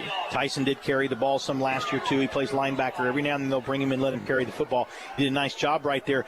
But you're right, the left side of that offensive line held. Somebody did right there. And you know, when there's one flag, that's one thing. When there's three. That's pretty obvious. So, hey, I got to say, that was a good run by Tyson. He tried to cut it inside, nearly tripped, continued to go, and was able to break outside and get it into the end zone. So they'll have to do it again. This time it's 1st and 20 from the 28-yard line. But if I may, let's go back to Lance Norris for just a second because, again, the senior, make a mistake, he comes back. He caught that ball, made a nice move to get the first down, cut it inside. He's playing that A-back position, which for the Blue Jays is kind of a hybrid slot receiver / running back position. 1st and 20, a pitch play to the far side. Totive's got it. He's got the blockers out in front, and he's going to be tackled at the 21. If he could have got past number 5 right there, which is Delonte Adkins, he would have scored. Great blocking up front by Junction City right there. It was. In fact, for the Blue Jays, number 73, Henry Ingstrom. So he's a first-year starter for the Blue Jays. I think he played a little bit some last year, but 6'4", 270, he's wearing number 73 at that right tackle position. Did a really nice job right there. And then you also got to give credit to number 60, Luke Nelson, too. He played defensive line last year. He's a senior, 5'10", 205 pounds. He was out in front, too. So 2nd down and 13, a gain of 7. Really well blocked up front to get a lot of it back. So 2nd down and 13, 3 receivers, trips near side. Beckman, Autry, and Lance Norris. On the far side, Leland Lusk. The running back is Totive. The ball's to the 21-yard line. Gomez takes the shotgun snap, looks to throw, steps up in the pocket. Now he's going to evade some pressure. He's going to take off and run. Gomez inside the 15, inside the 10, and slammed down to the 5-yard line. A QB scramble for Conrad Gomez. So the quarterback run game, that's something that Coach Zimmerman talks about. He's missed. We really haven't had that since Xavion Felton as much, but right there, that's what I mean. That's a senior right there, seeing a big opening, realizing nobody was open, and taking off and taking advantage. And that's what he's going to do this year. Conrad Gomez, really nice read right there to get a good run. 1st and goal from the 7. Totive has it. He's trying to work his way towards the goal line inside the 5 and down to the 3-yard line. 2nd and goal from the 3. So you mentioned Luke Nelson moving from defensive front to offensive front. We have a history of that here at Junction City. That's very unselfish. That's a Randall Zimmerman kind of player. I can think Gary West did that. Nick Zimmerman did that in the past. There's a lot of kids that do that, and Luke Nelson, just another string of good players that have done that. In fact, Gary West went on, I think, to get All-State after he moved from the defensive front to the offensive front. We've got an injured player on the field. The injured player is number 95, Hezekiah Parks. Gives us an opportunity to thank some more sponsors: Timeout Steakhouse, Honor Screen Printing and Embroidery, Hall & Hustle, Victory Clinic, and Key Office. Honor Screen Printing and Embroidery supports the Junction City Blue Jays and USD 475. From screen printing and embroidery to promotional items, check out Honor Screen Printing and Embroidery at 719 West 6th Street in Junction City. They also have a tent right next to the main gate here at Blue Jay Stadium for every home game. From $10 Blue Jay shirts to clear bags that you can take into the game, Honor Screen Printing and Embroidery has you covered. Thanks to all of our great sponsors who make all of these broadcasts happen at home and on the road. We're your home for the Blue Jays, 107.9 and 1420 KJCK. So I want to mention, because somebody's not playing tonight, Coach Zimmerman talked about, he'll be back in a couple of weeks, Aaron Woods. He's a guy last year that played very, very well against campus. So I want to mention this. Right now, you've got the Thunder with Totive. Lightning is going to be Aaron Woods. It's going to be cool to see those two in the backfield together because, man, I'll tell you, Totive, that kid runs hard. He maybe not as fast as some of the other running backs as far as him getting to the line of scrimmage quickly, but, boy, once he gets that going, he's a load. He's strong, and he loves to run players over, whereas Woods is going to be more of that agile type back. And so you're going to see kind of a neat little thing there with those two. But also you've got Norris at the A-back position to carry ball. Also, Adrian Moreno is somebody that they've talked a lot about. He's a sophomore, 5'9", 193, so there's a pretty good-sized kid too. One of the things that was neat was listening to Coach Goheen when I talked to him at practice last night. He said that this is one of the most enjoyable running back rooms he's ever had because he said these kids, it's about the team. Just like Coach Zimmerman said, it's kind of starting with these running backs. There's no individualism. They all are planning on working together as a group and do what's best for the team, and that's a great attitude, and we're seeing that already. But Moreno, hopefully we'll see him carry the ball tonight some too because he's another person in that running back room that they're looking for a lot of good things from this season. A lot of talent and a lot of youth in that room. 2nd down and goal from the 4. Shotgun set for the quarterback Gomez. High snap, running play to Totive. Breaks it left, breaks a couple of tackles, drives his way down to the 2, and then pushed down. 10:04 to go in the second quarter. 3-0, Hayesville Campus leads it. That time and score update brought to you by Victory Clinic. So 3rd and goal from just shy of the 2-yard line. It's marked actually closer to the 3. Actually, it is at the 3. Looked like he was near I also 2. want to mention over there on the chain gang, Richard Wilhite, year 32 or 3. Gosh, he and I talked about it the other day. He started doing it with his son. Michael was a sophomore, I believe, that he said. I played with his other son, Brian, but Richard Wilhite on the chain Blue gang Jays for ready to 30 go years. again. Here's a running play. Totive is smacked at about the 1.5-yard line. He ended up near the end zone, but a big defensive body up front knocked him down. I believe it was number 90, Isaac Marquez, and the Blue Jays are going to have 4th down and goal from inside the 2. This defensive front is pretty good. First-year kicker here for the Blue Jays. I don't know if they'll go for the field goal here. Looks like they're going to keep the offense on the field and go for the touchdown, but so far, pretty impressed with Campus. Timeout. There's a timeout on the field. We'll take a timeout with them. 3-0 is our score. Campus leads. The Blue Jays are in the red zone. 4th and goal coming up right after this.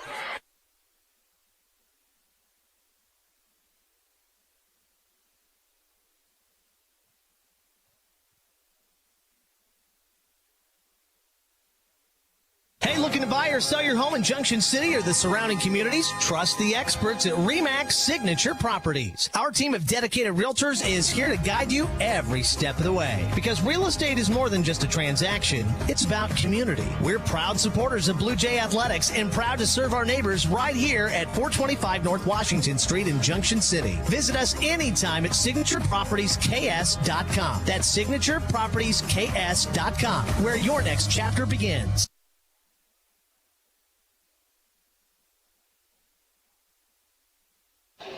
All right, here we go. 4th down and goal for the Blue Jays from inside the 3-yard line. Anthony thinks they're going to run outside. I think they might run the ISO with the big kid. Let's see what happens. Coach Zimmerman loves the ISO inside the 5. Totive right behind Conrad Gomez, and now we're going to get a timeout. Campus, there you go.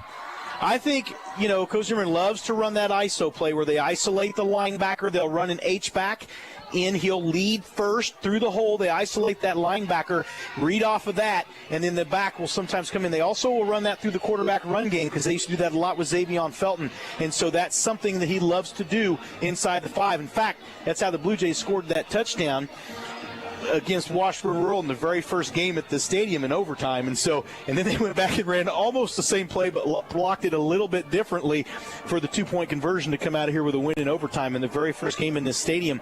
That would have been 2021. That was 2021, and that was a good team. That was Xavier Felton, Logan Nabis, Aiden Field, Logan Lindsley, that group that were seniors when this group of seniors were freshmen. And so that's kind of a neat thing to see because this team that are freshmen right now have played all 4 of their years. They're the first group to play all 4 of their years in this stadium. All right, here we go. 4th down and goal from inside the 3-yard line. Totive to the right of the quarterback, Gomez. They're going to roll near side. Throws into the back of the end zone. It's caught for a Blue Jay touchdown. A first passing touchdown of the year for Conrad Gomez. Goes to the senior Jamarcus Tyson, and the Blue Jays are on the board.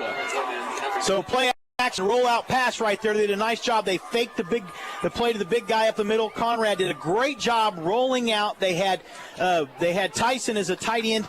He rolled out into the flat, into the end zone for the touchdown. Well-executed play right there. Now on to kick the PAT is number 49, Ethan Butler. The kick is on the way, and the kick is good. Hey, with that touchdown and every touchdown the Blue Jays scored at home this season, get a free pancake at IHOP in Junction City. For example, if the Blue Jays score 1 touchdown tonight, each customer receives 1 free pancake. If they score 5 touchdowns, receive 5 free pancakes. When the Blue Jays score touchdowns at home, you win free pancakes that night at IHOP. IHOP in Junction City, located at 321 East Ash Street and open until midnight. So good job right there by Ethan Butler, making his first extra point as a Blue Jay kicker as a sophomore. So nice job right there. But we talk about this all the time. It has to be a good snap. Has to be a good hold. Brock Nabis, backup quarterback, he's the holder, did a really nice job. I think the long snapper on extra points, I just want to make sure that I'm right here, is Avery Florence. And so he's snapping the PATs. So good snap, good hold, good kick.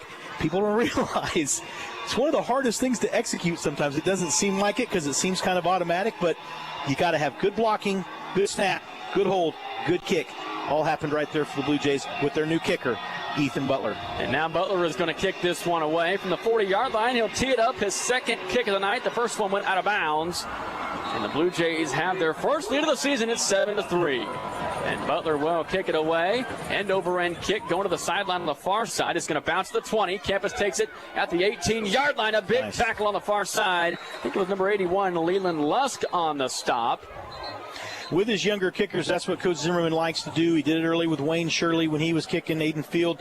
Some of these other kickers, you think about Jaden Kell, there's some different kickers. He likes to, instead of putting the pressure on him to kick it deep, he'll have them kick it to the numbers. And the coverage team, if they get it nice and high, a lot of times they can get down there on a coverage kick like that, keep them inside the 30, which is what the Blue Jays did. But another thing that can happen a lot of times, if you kick it between the deep back and the up back, a lot of times that ball might bounce like it did right there, and the defense can jump on it. And the Blue Jays have had some success with that in the past. 7-3, the Blue Jays lead it. 8:58 to go in the first half. That time and score update brought to you by Victory Clinic. Campus looks very confused. One of their players has his hands up. Donovan Simmons, not sure what's going on. He's got his hands up asking what play are they running. There's 4 on the play clock, 3 on the play clock, and now they're going to get a timeout. So we're going to take a break. We'll come back. The Blue Jays lead it 7-3. It's 1st and 10 for Campus at their own 25-yard line when we come back.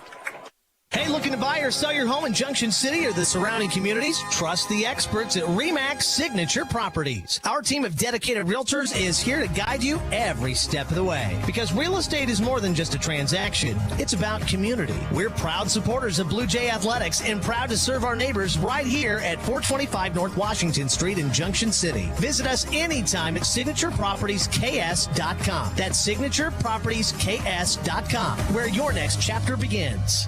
This is Cole Brokenicki with New Horizons RV. Around here, we believe your RV deserves the same care you'd give your home. That's why we're proud to offer Flex Armor Roofing, backed by a lifetime, no-leak guarantee for true peace of mind. We can smooth out those bumpy roads with a MORryde suspension upgrade, or take care of the little things, like fixing a leaky water heater or keeping your air conditioner running cool. Whatever your RV needs, we're here to help, because your adventures matter to us. Come see us at New Horizons RV, 2401 Lacey Drive in Junction City.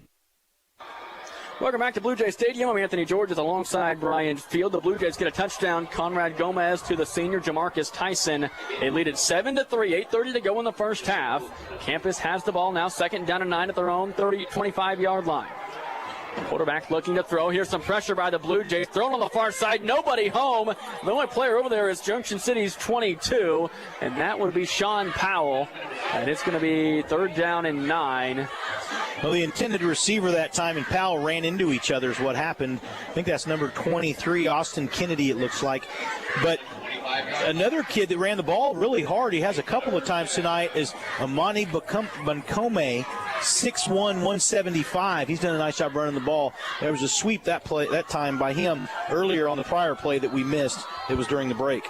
3rd down and 9. I got to say, we really love this Blue Jay defensive front. What's going to do a lot of damage. You got to give credit to Campus's offensive line. They've been good. Here comes that pressure. The Blue Jay defense is in the backfield. Holly on the chase. Pass far side. It's going to be incomplete, but it's going to be pass interference. It was underthrown. The receiver did the right thing by jumping back.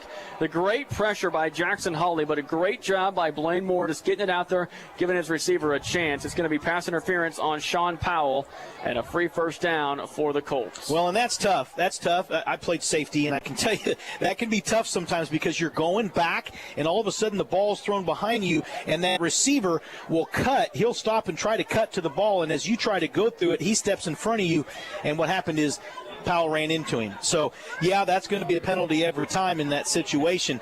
But they also called roughing the passer right there. Oh, did they? Gosh. One of the things I've noticed the Blue Jays are doing is they're widening out their ends very, very wide and turning them in. So they're getting outside the tackles and turning in. You do those kind of things when you're trying to put pressure, when you have very athletic ends like the Blue Jays do this year, and that's something they can do. And sometimes you can mix things up and blitz a linebacker and actually drop that guy back into pass coverage if you need to. 1st and 10 for the Blue Jays. It's going to be a running play right up the middle, and the defense is all over. It's going to be a loss of 2 yards. Hey, throughout tonight's game, partner, I'm going to need you to keep an eye on our player of the game. Our player of the game sponsor this year is Blue Restaurant in Junction City. Our player of the game will be announced in the Cardinal Insurance postgame show. Blue Restaurant in Junction City, located at the corner of 6th and Washington. Going to give up a free meal up to $20 for our player of the game. So I'm going to let you make that call in the postgame show. Jackson Hawley's making a pretty good argument early in this game because he just made a great play right there.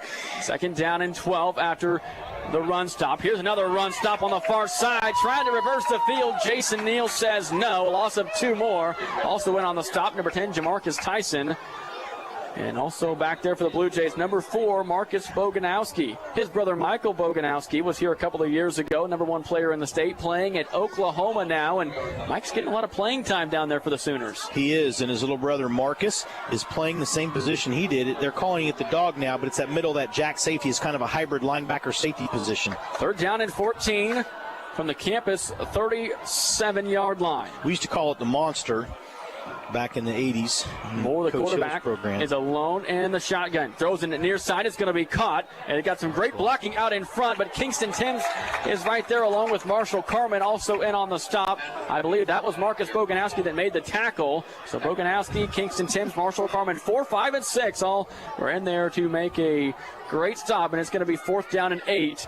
And they're staying on the field. Donovan Simmons did a great job blocking right there, but he thought it was a first down. He stuck his arm out after the play, but it wasn't yard quite. Marker. That's okay, but he made a great block on that play to get some extra yardage by his back behind him or his receiver behind him. Trying to go hard count. 4th down and 8 from their own 43. You wouldn't think they'd go from it here. The Blue Jays lead it 7-3. Okay, good quick kick here. You see that a lot in high school football. Lane Moore, the quarterback, is in the pistol. 2 seconds, 1 second, and they're going to get a timeout. Yeah, and that's a smart thing. Regroup just a little bit. Get your punt team out there on the field and punt it.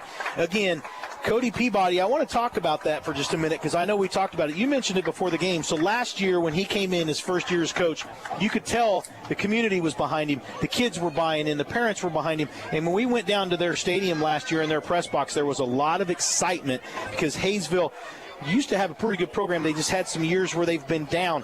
And then Coach Peabody comes in. Everybody's really excited. One of the things, you mentioned it before the game when you walked down there to take your restroom break before the game, Anthony, you said, hey, these guys are a lot bigger.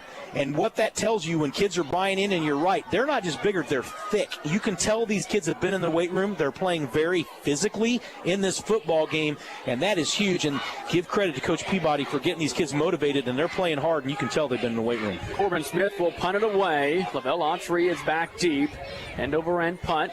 And Autry will take it on a bounce, and he's going to be smothered at the 20-yard line. He took it on a bounce and then smoked by number 10 for Hayesville campus, Donovan Simmons. Made a couple of nice plays tonight, and they're going to celebrate. His own player they jump up in the air, and his own player knocks him on his back as they're celebrating. And that's what I mean. These kids are excited. They're physical. Man, that was a great play right there. Not only was it physical, but it was a good form, open field tackle, and he got down there quick. They've been very aggressive on their punt team, getting down there, getting that covered, not giving the Blue Jays much of a chance. So, to get the wall set up, and a nice punt that time too, because it was a good high coverage kick. But so far, pretty impressed with campus and how much different they are as far as their football team this year compared to last year. 7-3, the Blue Jays lead it. 3 receivers go right. 1 receiver near side is Leland Lusk. Those linebackers, man, look at those 2 middle linebackers. Those kids are big.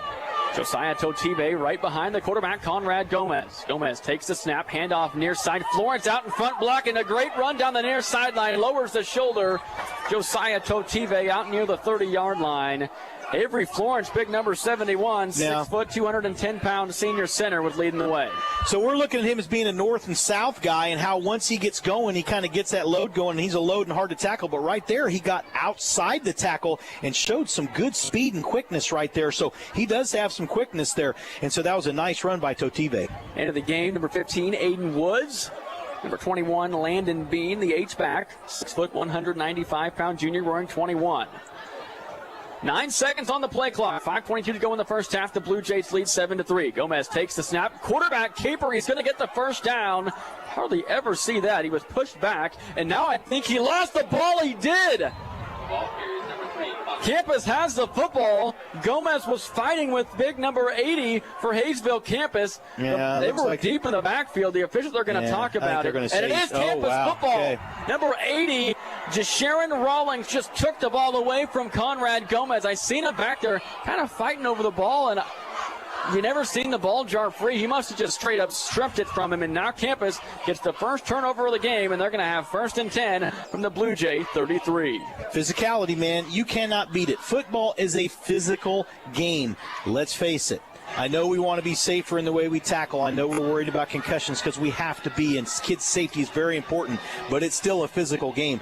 And usually the team that's more physical, especially defensively, is the one that's going to create the turnovers. Right there, the Blue Jays start the season -1 in the turnover margin, which usually they're in the positive, and they probably will be, but they start the season off. They have the first turnover of the season, and they get their first turnover of the season in this game, and it puts them behind because that is, again, a good forced turnover right there by the defensive campus to give their offense a good short field. 1st and 10 for the Colts, looking to throwing it near side. A man is down there, but it was thrown way inside. And number 10 for campus is one of the receivers, Donovan Simmons. Made a couple of nice plays, including the tackle on Autry just a minute ago. He's saying you got to throw it to the outside shoulder, so it's 2nd and 10. Wanted to get to this real quick. Number 51, Cy Golden checked into the game. First time we've said his name tonight.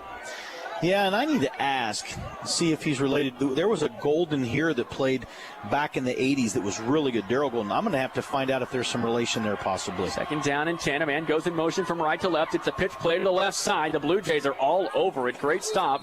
On the carry right there is Jericho Moore, a senior running back. Going to be 3rd down and 8. Simmons is also listed as a quarterback, and so kind of surprised. There's just, you can tell there's been some passes tonight where I think that they're doing some read routes where they're kind of reading the corner, and so the quarterback and the receivers have not been quite on the same page. But again, some good routes run by their receivers. Campus trying to go quick, trying to get the Blue Jays to jump off sides. Defensive coordinator Ty Zimmerman jumping up and down on the sideline right in front of us at the 40-yard line for the Blue Jays. 3rd down and 8 from the Junction City 30-yard line. The quarterback Moore looking to throw, rolls far side, throws. It's going to be caught. And then I think he stepped out of bounds just inside the 30, well short of the first down. Well, I want to 4th down and 4. But I want to mention, really nice job right there. He rolled out. He stayed poised.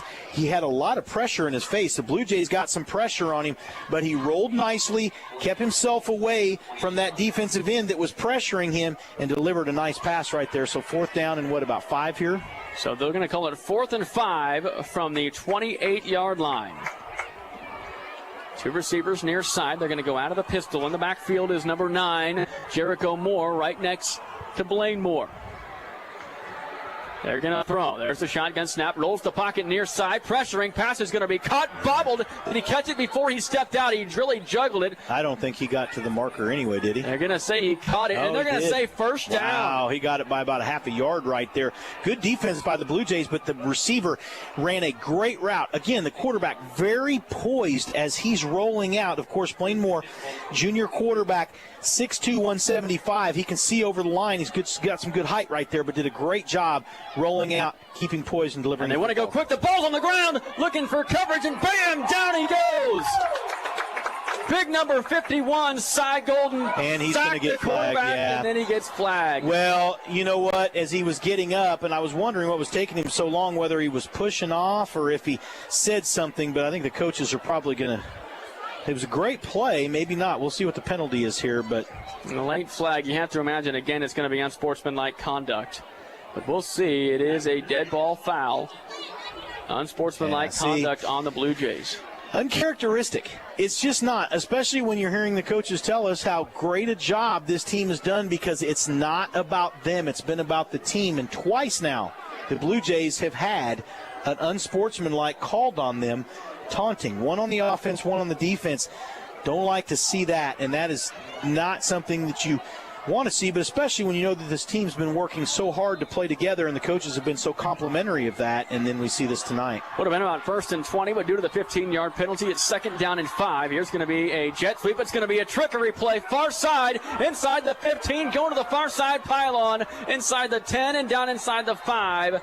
He was trying to get the edge and go in front of the far front pylon, but didn't make it. He easily got the 1st down, and now it's goal to go for the Campus Colts with 3:02 to go in the first half. Kingston Timms with a touchdown-saving tackle right there for the Blue Jays. But I'll tell you, that's the kind of stuff you cannot do, self-inflicted. Campus is, like I said, good teams capitalize on the other team's mistakes. Let's see if they do here. It's going to be a running play. Jericho Moore is a big back right up the middle. No gain. Still at the 4-yard line. 2nd down and goal from the 4. 2:55 to go in the first half. Junction City 7, Campus Colts 3. That time and score update brought to you by Victory Clinic. Now Jackson Hawley is going to come off the field. And some confusion as Angel Allen nearly tries to come off too. 2nd down and goal from the 4. The Blue Jays have already held firm in the red zone once on goal to go. Can they do it again? Number 9, Jericho Moore, right next to the quarterback, number 16, Blaine Moore. It's going to be a pitch play to the near side, trying to get the edge. A flag is going to fly. Tackled short of the goal line. Another flag's going to come in. Marcus Boganowski on the stop. 2 flags on the play. One near the sideline, one is right in the middle of the field. Boganowski did a great job reading that, and that's what the dog position's supposed to do. You want to read that. You're a hybrid. You're kind of a run first, then pass kind of a player. He read that perfectly, came all the way from the middle of the field to make the tackle. They'll offset. So holding on the offense, targeting on the defense. The fouls will offset. It's going to remain 2nd down and goal from the 4. They called it targeting, huh? They called targeting. And they immediately threw it right at the player, so I thought there was a chance that maybe he hit him close to the head. Oh, use the hands? Okay. He put the face. He put a closed fist to his head, which is a hat, which is targeting. Well, yeah, but I think what he was calling, I think that's why they didn't. I don't know. I think what he was doing was this right here. That's not. I know. But I think that's not what he meant, because hard to hear. Personal foul in that situation would be. 2nd down and goal from the 4. They're going to replay it. The foul's offset. A running back just to the left of Blaine Moore. 2 receivers near side. Moore takes the snap, looking to throw. Far side. Pass is caught. A great tackle on the far side. Nice play. He didn't get in. He's going to be down about at just inside the 2. It was a great job right there by the Blue Jays on the far side. I cannot tell the number that was. The only reason I say maybe Kingston Timms. Yeah, if they would have called targeting on that, then he wouldn't be playing anymore. So that's why I think he used the wrong signal for what. And Coach Zimmerman's trying to call timeout. He gets the timeout, and they were getting ready to snap it. It was going to be 3rd and goal from inside the 2. Coach Zimmerman takes a timeout, and that gives us a chance to take a timeout. We'll be back with more right after this. 7-3, the Blue Jays are on top, but it's 3rd and goal from the 1 for the Colts when we come back. Short on dinner ideas or time? Let JC's Barbecue and Grill take care of it for you with their family meals for 4. Bring home their classic smokehouse mac and cheese for the entire family. A creamy mac and cheese topped with their famous smokestack barbecue meats and served with salad. They also have barbecue sandwich or rack ribs meals, so there's something everyone can enjoy from JC's Barbecue and Grill. Order online for pickup or delivery at jcsbbqgrill.com, where the beer's cold, the barbecue is smoking, and the game is always on. Find them right off exit 298 on I-70, Junction City. Welcome back to Blue Jay Stadium. I'm Anthony Jordan alongside Brian Field on 107.9 and 1420 KJCK Junction City. The Blue Jays are on the heels of their end zone. Campus has got 3rd and goal from the 1, and the Blue Jays hold them out of the end zone once more. They've already done it once tonight. Number 16, Blaine Moore, the quarterback. Number 9, Jericho Moore is the running back. They're going to sneak They're going to sneak it. The Blue Jays are in, and they push it back. Wow. It's going to be a loss of a yard. That's in there. Huge. Number 84, Jackson Hawley, and 28, Trayvon Briley. So do you go for it here, or do you kick it again and get within 1? I think you go for it again. I think so, too. I'll tell you what, that defensive front, though, the strength of this Blue Jay defense, and they've been talking about it all preseason, and we knew coming back last year, those players, if they all returned, were going to be tough, and that was a great play right there by that Blue Jay defense, forcing the line back about 2 yards. 4th and goal from the 2. They're trying to get the Blue Jays to jump off sides. Now they'll look to the far sideline where Campus is at. 13 seconds on the play clock. 1:35 to go on the game clock. Out of the pistol set, 2 receivers right, 1 receiver left. It's going to be a pass play. Far side, it's going to be thrown into the end zone. It's picked up by the Blue Jays in the end zone. It's Jashawn Green out to the 25-yard line. Number 14 in blue gets the takeaway, and the Blue Jays are now even in the turnover margin in the first game of the season. Well, so is there a flag? There's a flag, but it's going to be after the interception. So the Blue Jays will still have possession of the ball. Will it be holding, or is it on the defense? We'll see. They're going to wave it off. So Blue Jays are going to get the ball right there. So 2 things on that play. 1, great eyes by the corner right there. He was watching the quarterback all the way. The receiver was in the back corner of the end zone as the pressure was put on the quarterback. So as he rolled, the ball was underthrown. The corner had himself in a perfect position where he was able to make the read got the ball, and then the hardest thing, especially when you're in zone like that, is all of a sudden your defense, who's not used to blocking, is turning around, blocking like they're on the offense, and it was a great run back. And so Blue Jays now a minute 23 here in the second quarter before the half. Let's see if they can capitalize. And you saw the speed Jashawn Green has. Gomez looks to throw, throws to the sideline. It's going to be caught by Norris, and he's going to be hit and then stopped at about the 27-yard line. So that was on the receiver. He pushed the defender forward. That's not good. So that's going to be what you're talking about. Yeah, is a flag. It's going to be on Hayesville campus. Let's see what the official says. Illegal use of the helmet. So that's what they were saying down there earlier. They're not calling it targeting. They said illegal use of the helmet. He threw it right at the player again. So it's going to be an automatic first down. Blue Jays got away with a push in the back there, too. That was a big one, and glad the officials didn't see that. So now 1st and 10 after the catch by Lance Norris and then a penalty. The Blue Jays are on the move. 1st and 10 from their own 42. Plenty of time. 1:15 to go in the first half. They lead 7-3. Gomez takes the snap, pulls the pocket near side, sets his feet, throws, and it's going to go right through the hands of number 15 for the Blue Jays. That is Aiden Woods, the 6'2", 170-pound senior. One of 27 seniors on this year's team. So 2nd down and 10 for Junction City. 3 receivers right. Lance Norris, Lavelle Autry, and Brody Beckman. Receiver near side is 15. That's Woods again. Josiah Totibe, the running back. They'll go out of the pistol. Ball's on the near side, left hash. Gomez going to do a end around. Here's a running play to Totibe, and he is going to be stopped and tackled inbounds at the 47-yard line. The clock will continue to run. The Blue Jays won't use a timeout since it's going to be 3rd down and 6. There's under a minute to go, 58 seconds, but they'll hustle back to the line. You know, you got time here to take a couple of shots on some deep passes, but they're going to take their time and make sure they get a play call that they want. You got to get a first down here, too. 3rd down and 6 with 45 seconds to go in the first half. Gomez takes the snap. It's going to be a running play to Totibe. Puts his hand on a blocker, and he's tripped up from behind right near midfield. So Blue Jays need to get on the ball. Are you going to go for this here? I think I'd punt it away and go to half. It's going to be 4th down and about 2 yards. Zimmerman is going to go for it. They'll take a shot. You've got difference in the play clock. They might try to just draw them off sides. Well, you got 5 seconds difference between the play clock and the... They might just run the clock out. Yeah, you can then give them 5 seconds. You might just have to see. Or they could call a timeout here. So no reason to punt it away, and now they are going to call a timeout. I'm not sure why you wouldn't just take this down. So the clock will start. You get a fresh clock right here coming out of the timeout. So you got 10 seconds. So now you've got time to run a play. So that was a good call right there. But if you don't get the first down, they're still going to have a chance to try it for a long ball. They could, but the Blue Jays will get the ball to start the second half. And they may decide to punt it here, but I think they'll probably take a shot. So 4th down and 2 from right at the 50-yard line, midfield. And your defense has played well here, too. So take a shot, give them a deep shot. Campus has not had much luck throwing the ball very deep tonight. So I'd be plenty confident taking a shot right here. And if we didn't get it and there's 3 or 4 seconds left, time for them to maybe run one play.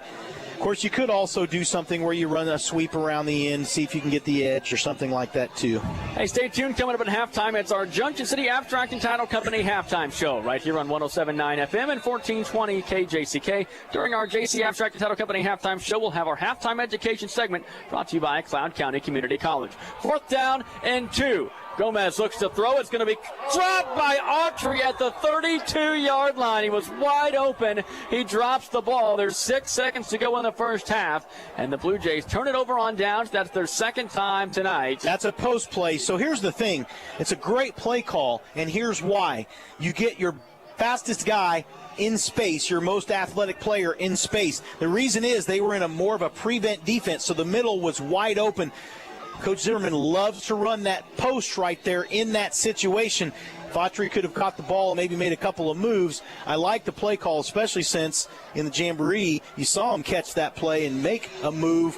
2 or 3 guys miss and was able to score. And so that's what they tried right there. But right now the defense needs to hold 6 seconds left, and Campus can try and take a shot here, or will they maybe just do a running play or take a knee? Blaine Moore is the quarterback. He is edging closer and closer to the offensive line. I think he is going to take a knee. He's up under center, the first time that's happened all night, and he's going to step back. He takes a knee, and that's the end of the first half. After the first half, the Blue Jays lead it 7-3. We'll take a break. When we come back, it'll be time for our Junction City Abstract and Title Company halftime show right here on your home for the Blue Jays, 107.9 FM and 1420 KJCK. We made it to halftime. The Blue Jays lead it 7-3. More coming up right after this. Friday Night Lights, hometown pride, and cheering on the Junction City Blue Jays. It all comes together right here in our community. Blue Restaurant in Junction City is a proud supporter of Junction City High School athletics. Located at the corner of 6th and Washington, Blue is the restaurant named after our very own Blue Jays. Whether it's a victory celebration or a family night out, come down to Blue Restaurant in Junction City and taste the hometown spirit. Blue Restaurant located at the corner of 6th and Washington in Junction City. The pain of depression is real, yet depression medications sometimes don't work, cause side effects, or make you feel numb. I'm Dr. Christy Clark with Victory Clinic in Junction City and Manhattan. There's hope for depression. TMS and Spravato are safe, effective, and approved treatments for when medications don't help your depression or for when meds are best avoided. Are you ready to learn more about our life-changing treatments for depression? Visit victoryclinics.com and call or message us today because you are worthy of wellness. B4. Bingo! Everyone is welcome to have fun and make new friends at 4th and Franklin, home of American Legion Post 45 Bingo, Wednesday and Thursday nights. Doors open and cards go on sale at 6 p.m. Early bird session starts at 6:30. The real fun at 7, and enjoy the regular session with Progressive Jack.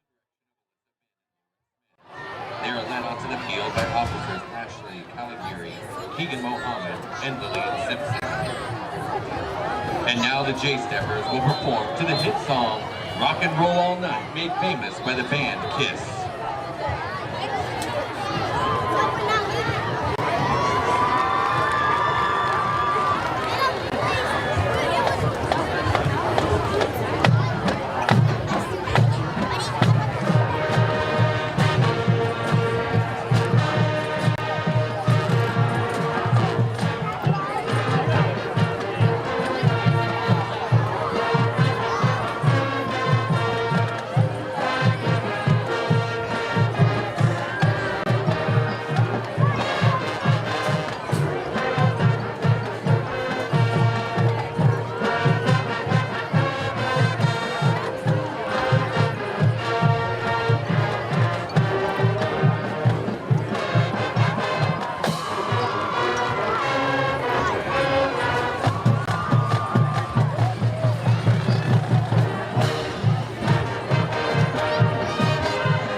Gentlemen, your J-Stepper dance team. The Blue Jay Marching Band will be conducted by student drum majors Kalia Riley, Deron Garrett, and Evelyn Mathis. Tonight's halftime show will feature some proud favorites to get our season started. Join the band, color guard, dance team, and cheer team by getting up on your feet and dancing to this awesome collaboration of Blue Jay spirit. Enjoy our performance of Shout It Out, Mad Dog, Boom Boom, and Hey Song.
Now stand up and show your school spirit as the band plays the JCHS fight song, Onward Blue Jays!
The Blue Jay Marching Band is under the direction of Jared Morris and Samantha Boxberger. They're assisted by Cesar Martinez, John Merchant, and Nathan Ottis. The flagline instructors are Jody Ritchie and Amy Pampsetta Baskerville, and the percussion instructor is Chris Boxberger. Thank you, and remember, be bold, be blue, go Blue Jays!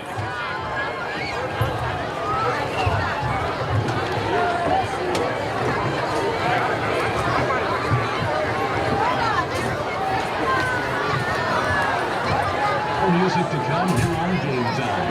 This is Game Time.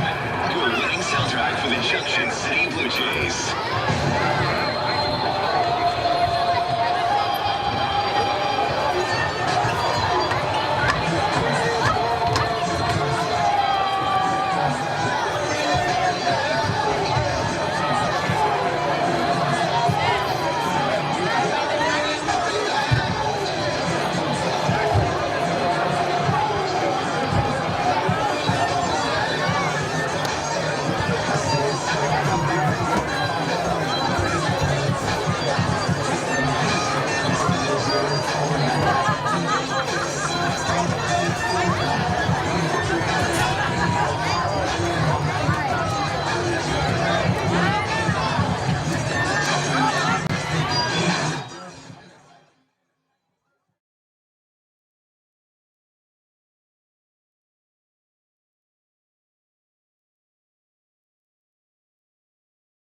Appreciate you stopping by. Hey, thanks again, and look forward to a win tonight.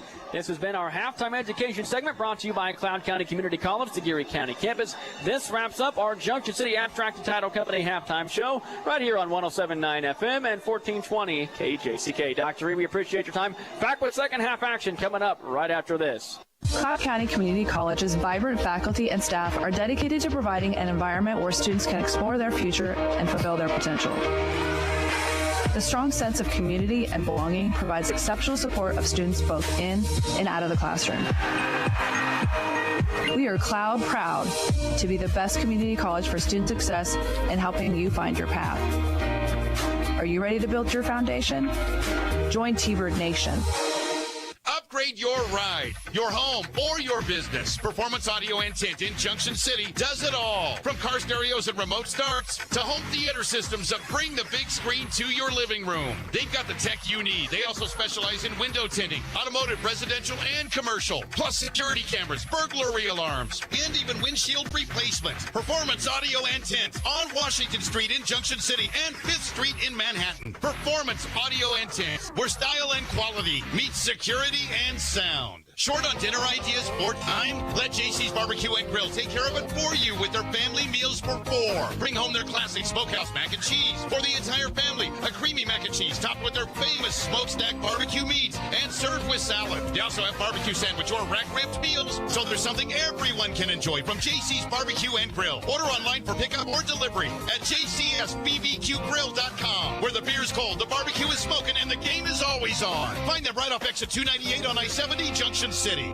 This is Cole Brokenicki with New Horizons RV. Around here, we believe your RV deserves the same care you'd give your home. That's why we're proud to offer Flex Armor Roofing, backed by a lifetime, no-leak guarantee for true peace of mind. We can smooth out those bumpy roads with a MORryde suspension upgrade, or take care of the little things, like fixing a leaky water heater or keeping your air conditioner running cool. Whatever your RV needs, we're here to help, because your adventures matter to us. Come see us at New Horizons RV, 2401 Lacey Drive in Junction City.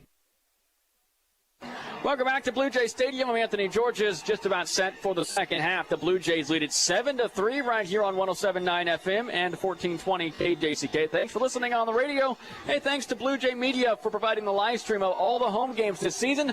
They use our audio, so we appreciate them. Thanks for watching on the live stream as well. 107.9 and 1420. We are Junction City's radio station, KJCK. The Blue Jays will receive the kickoff for the second half, and we'll see if they can get going. The only touchdown we've seen tonight has been from Conrad Gomez to Jamarcus Tyson, a 2-yard touchdown pass, and that was with 9:02 to go in the first half. The first point of the game we saw was a 27-yard field goal from campus's Corbin Smith. It made it 3-0 early, and the Blue Jays scored a touchdown to make it 7-3. Let's go ahead and thank some more of our great sponsors. We'll be thanking sponsors all throughout tonight's broadcast. Some of our sponsors: Central National Bank, Cardinal Insurance, Blue Restaurant in Junction City, Junction City Abstract and Title, and Cloud County Community College, the Geary County campus. Our broadcast booth sponsor is Central National Bank. Our pre- and post-game sponsor is Cardinal Insurance. Halftime sponsor, Junction City Abstract and Title. Halftime education segment is Cloud County Community College, the Geary County campus. Player of the game, Blue Restaurant in Junction City. And our time and score update is Victory Clinic. We appreciate all of our sponsors at all different levels to make all these broadcasts happen. And it is a joy to bring you these games every Friday night.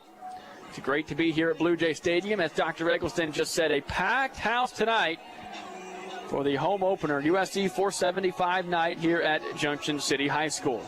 We started the game, it was 60 degrees, and it continues to get a little chillier as the night goes on. Perfect football weather, as we say.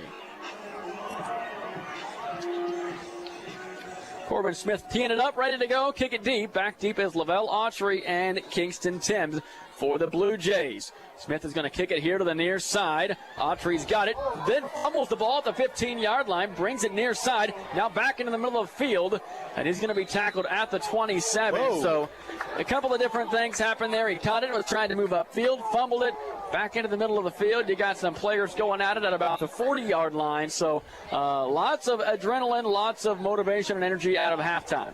No, that's called confidence by Hayesville campus. I don't think they expected this game to be this close at the beginning of the second half, third quarter here. So 1st and 10 for Junction City. Brody Beckman, Lavelle Autry, receivers go to the far side. Near side is number 15, and that's Aiden Woods. The running back, number 25, Josiah Totibe. Lance Norris in the game. He's on the far side. He's going to get it far side. He's going to catch it at the 20-yard line. Breaks up field, and he's going to be tackled at the 31. A gain of about 4 yards. That was a great catch. The pass a little bit behind him. He had to go back and catch it and then take off upfield. But those linebackers both read that perfectly, too, into the flat and made a great tackle right there, and that was a big play-saving tackle for campus right there. 2nd down and 6. The Blue Jays lead it 7-3, 11:30 to go, third quarter. Brody Beckman near side, along with Lance Norris and Lavelle Autry. They're going to swing it here near side. Same exact play to Norris. Some good blocking out in front. Norris down the sideline. He's got some blazing speed. 40, 30, 20. No flags. He's in for a Blue Jay touchdown. 69 yards. Conrad Gomez to Lance Norris. That is Junction City Blue Jay football through the eras. Right there.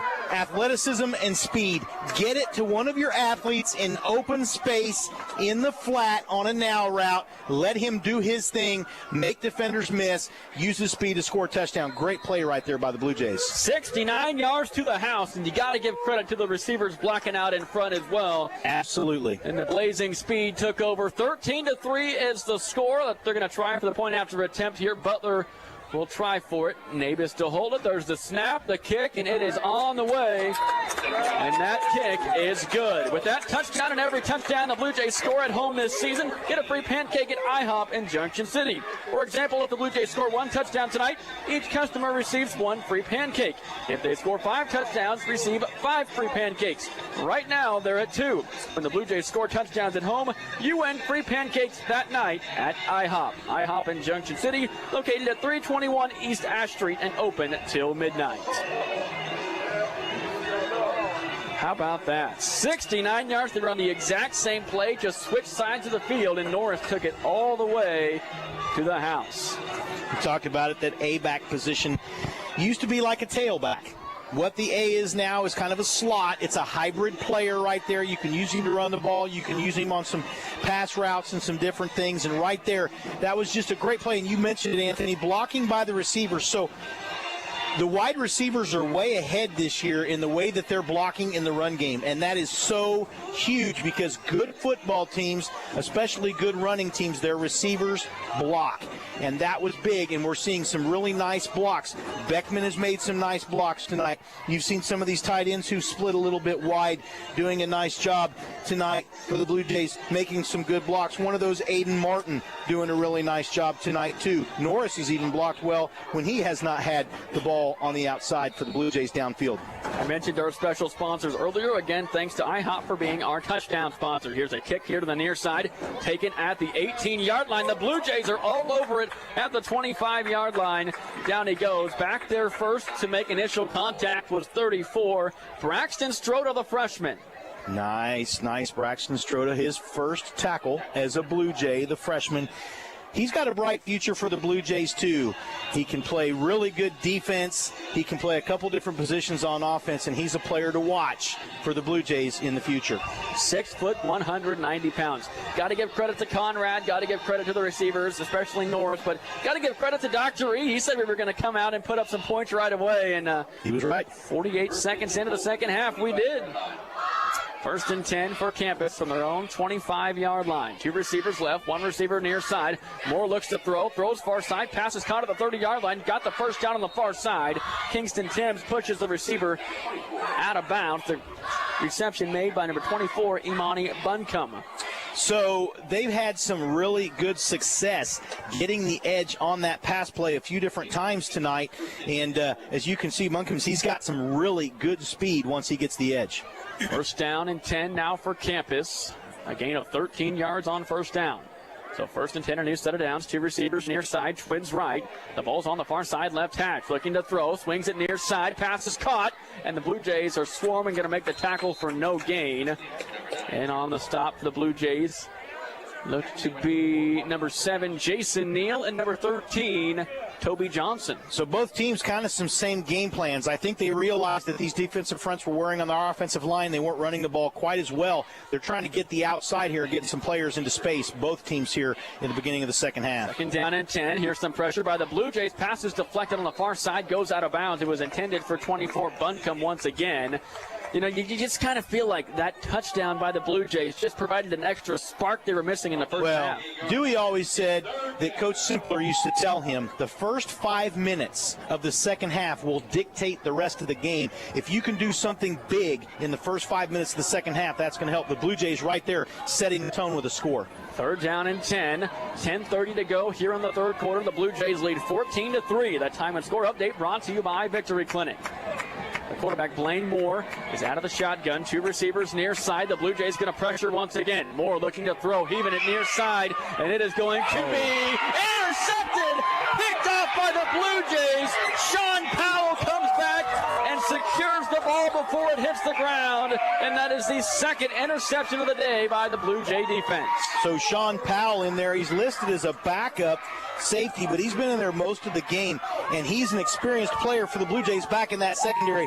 But that wasn't just good coverage.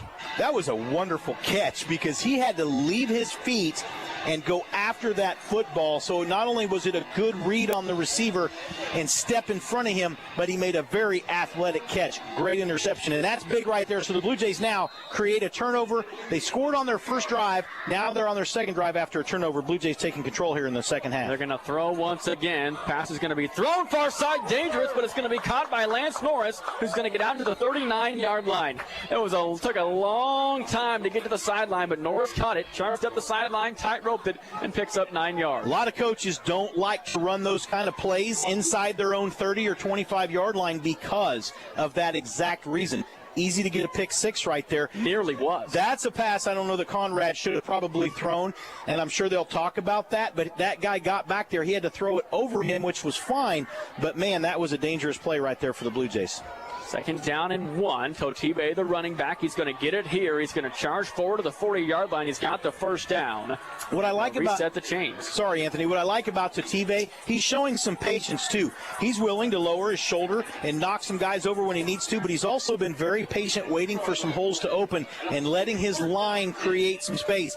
Those zone blocks and some of the things that these different lines do. Sometimes these backs, of course, they're further back than we were back in the 80s because it was all about quick hits. Now they're back 7 yards. They're looking for holes, letting the line create something with a zone blocking, and they did a nice job there on the inside zone. Trip right. It's an end-around play. This time it's Norris again, 45-50, down the sideline, outside the numbers. Norris tackled at the 42-yard line. So, yes, it got off to a rocky start. He made a great catch, then got the flag for taunting, but you got to give props to Lance Norris. He has come back, had a great end of the first half, and a fantastic start in the second half. That's what you want your seniors to do, though. You make a mistake, don't let it bother you the rest of the game.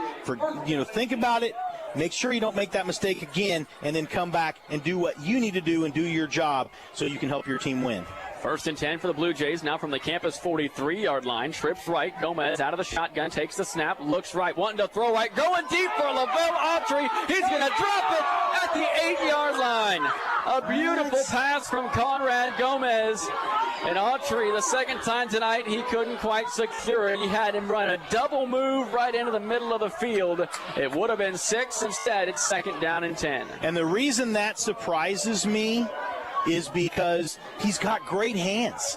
He's a great safety, makes a lot of great interceptions, catches the ball well. Not really sure why he missed that ball, but, man, he was wide open. Nobody within 10 yards, as you said, Anthony, and a great pass by Conrad Gomez. Second down and 10. A flag's going to fly on the far side. The pass is caught, but it was blown dead beforehand. It was caught by Aiden Woods, and it's going to be a penalty.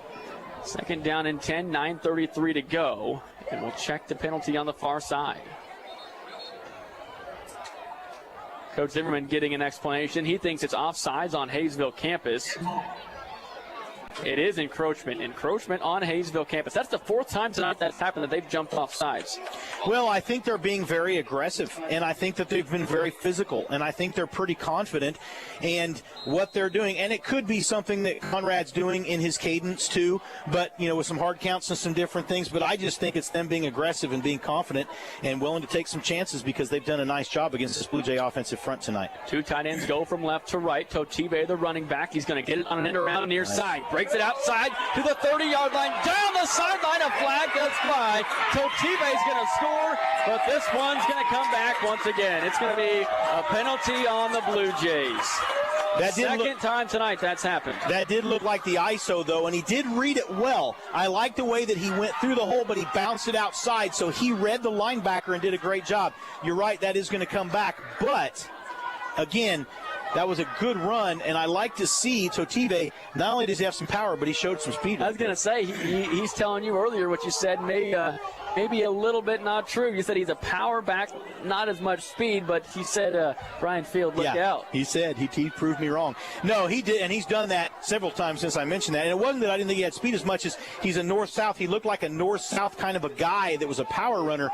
Didn't know if he had maybe the speed outside like a Woods or maybe Norris, but I'll tell you what, right there, he did a great job getting a read, and once he got to the open field in the second level, he turned it on and did a great job.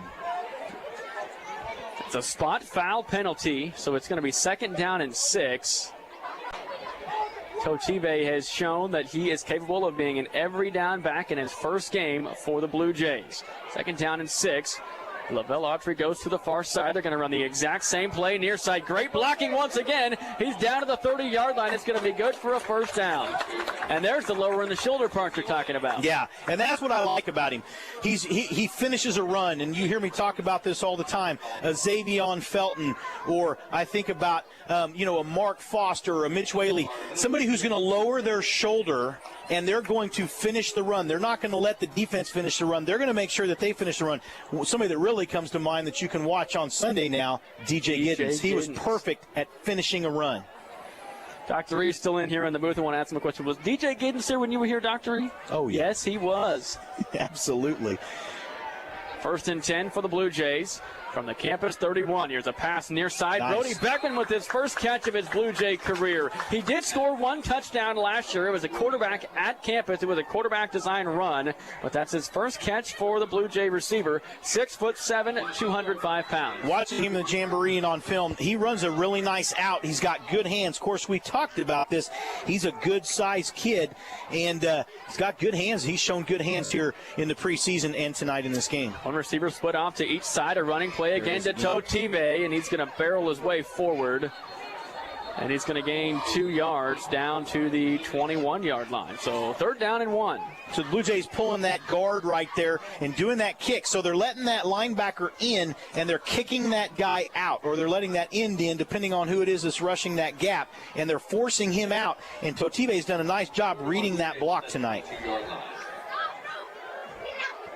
Gomez has 2 touchdown passes. We'll see what the Blue Jays do here, if they go to the ground or go to the air. Double tight H right there. They're going to go quarterback power. It is a quarterback power. The last time they ran that, the ball was stripped from Gomez. This time he charges through the right side behind the right side of the line. He gets enough for a first down. He needed 2, picks up 4. 1st and 10 Blue Jays from the campus 18. So that's that power ISO right there. When you see that double tight end and that H-back, that's something the Blue Jays like to do. They started doing that a few years ago with that power spread, but that's a nice play for them, and you see those guys feed off each other, that double block. One kicks out, one goes through the hole. It works nicely, and the Blue Jays executed that very well right there. I'm going to have a quick prediction. They switched Autry from right to left. He just has had a couple of drops. I think they're going to go back to him here in the next couple of plays. Gomez looking to throw, or heads it off this time. Going to bring it here near side. Totive gets the outside, and that's one of the things that a lot of coaches like to do. You always hear Andy Reid say, when somebody gets down and maybe has a bad play, you like to go back to him. We've seen it with Lance Norris. Not saying Autry has made any bad plays, but a couple of plays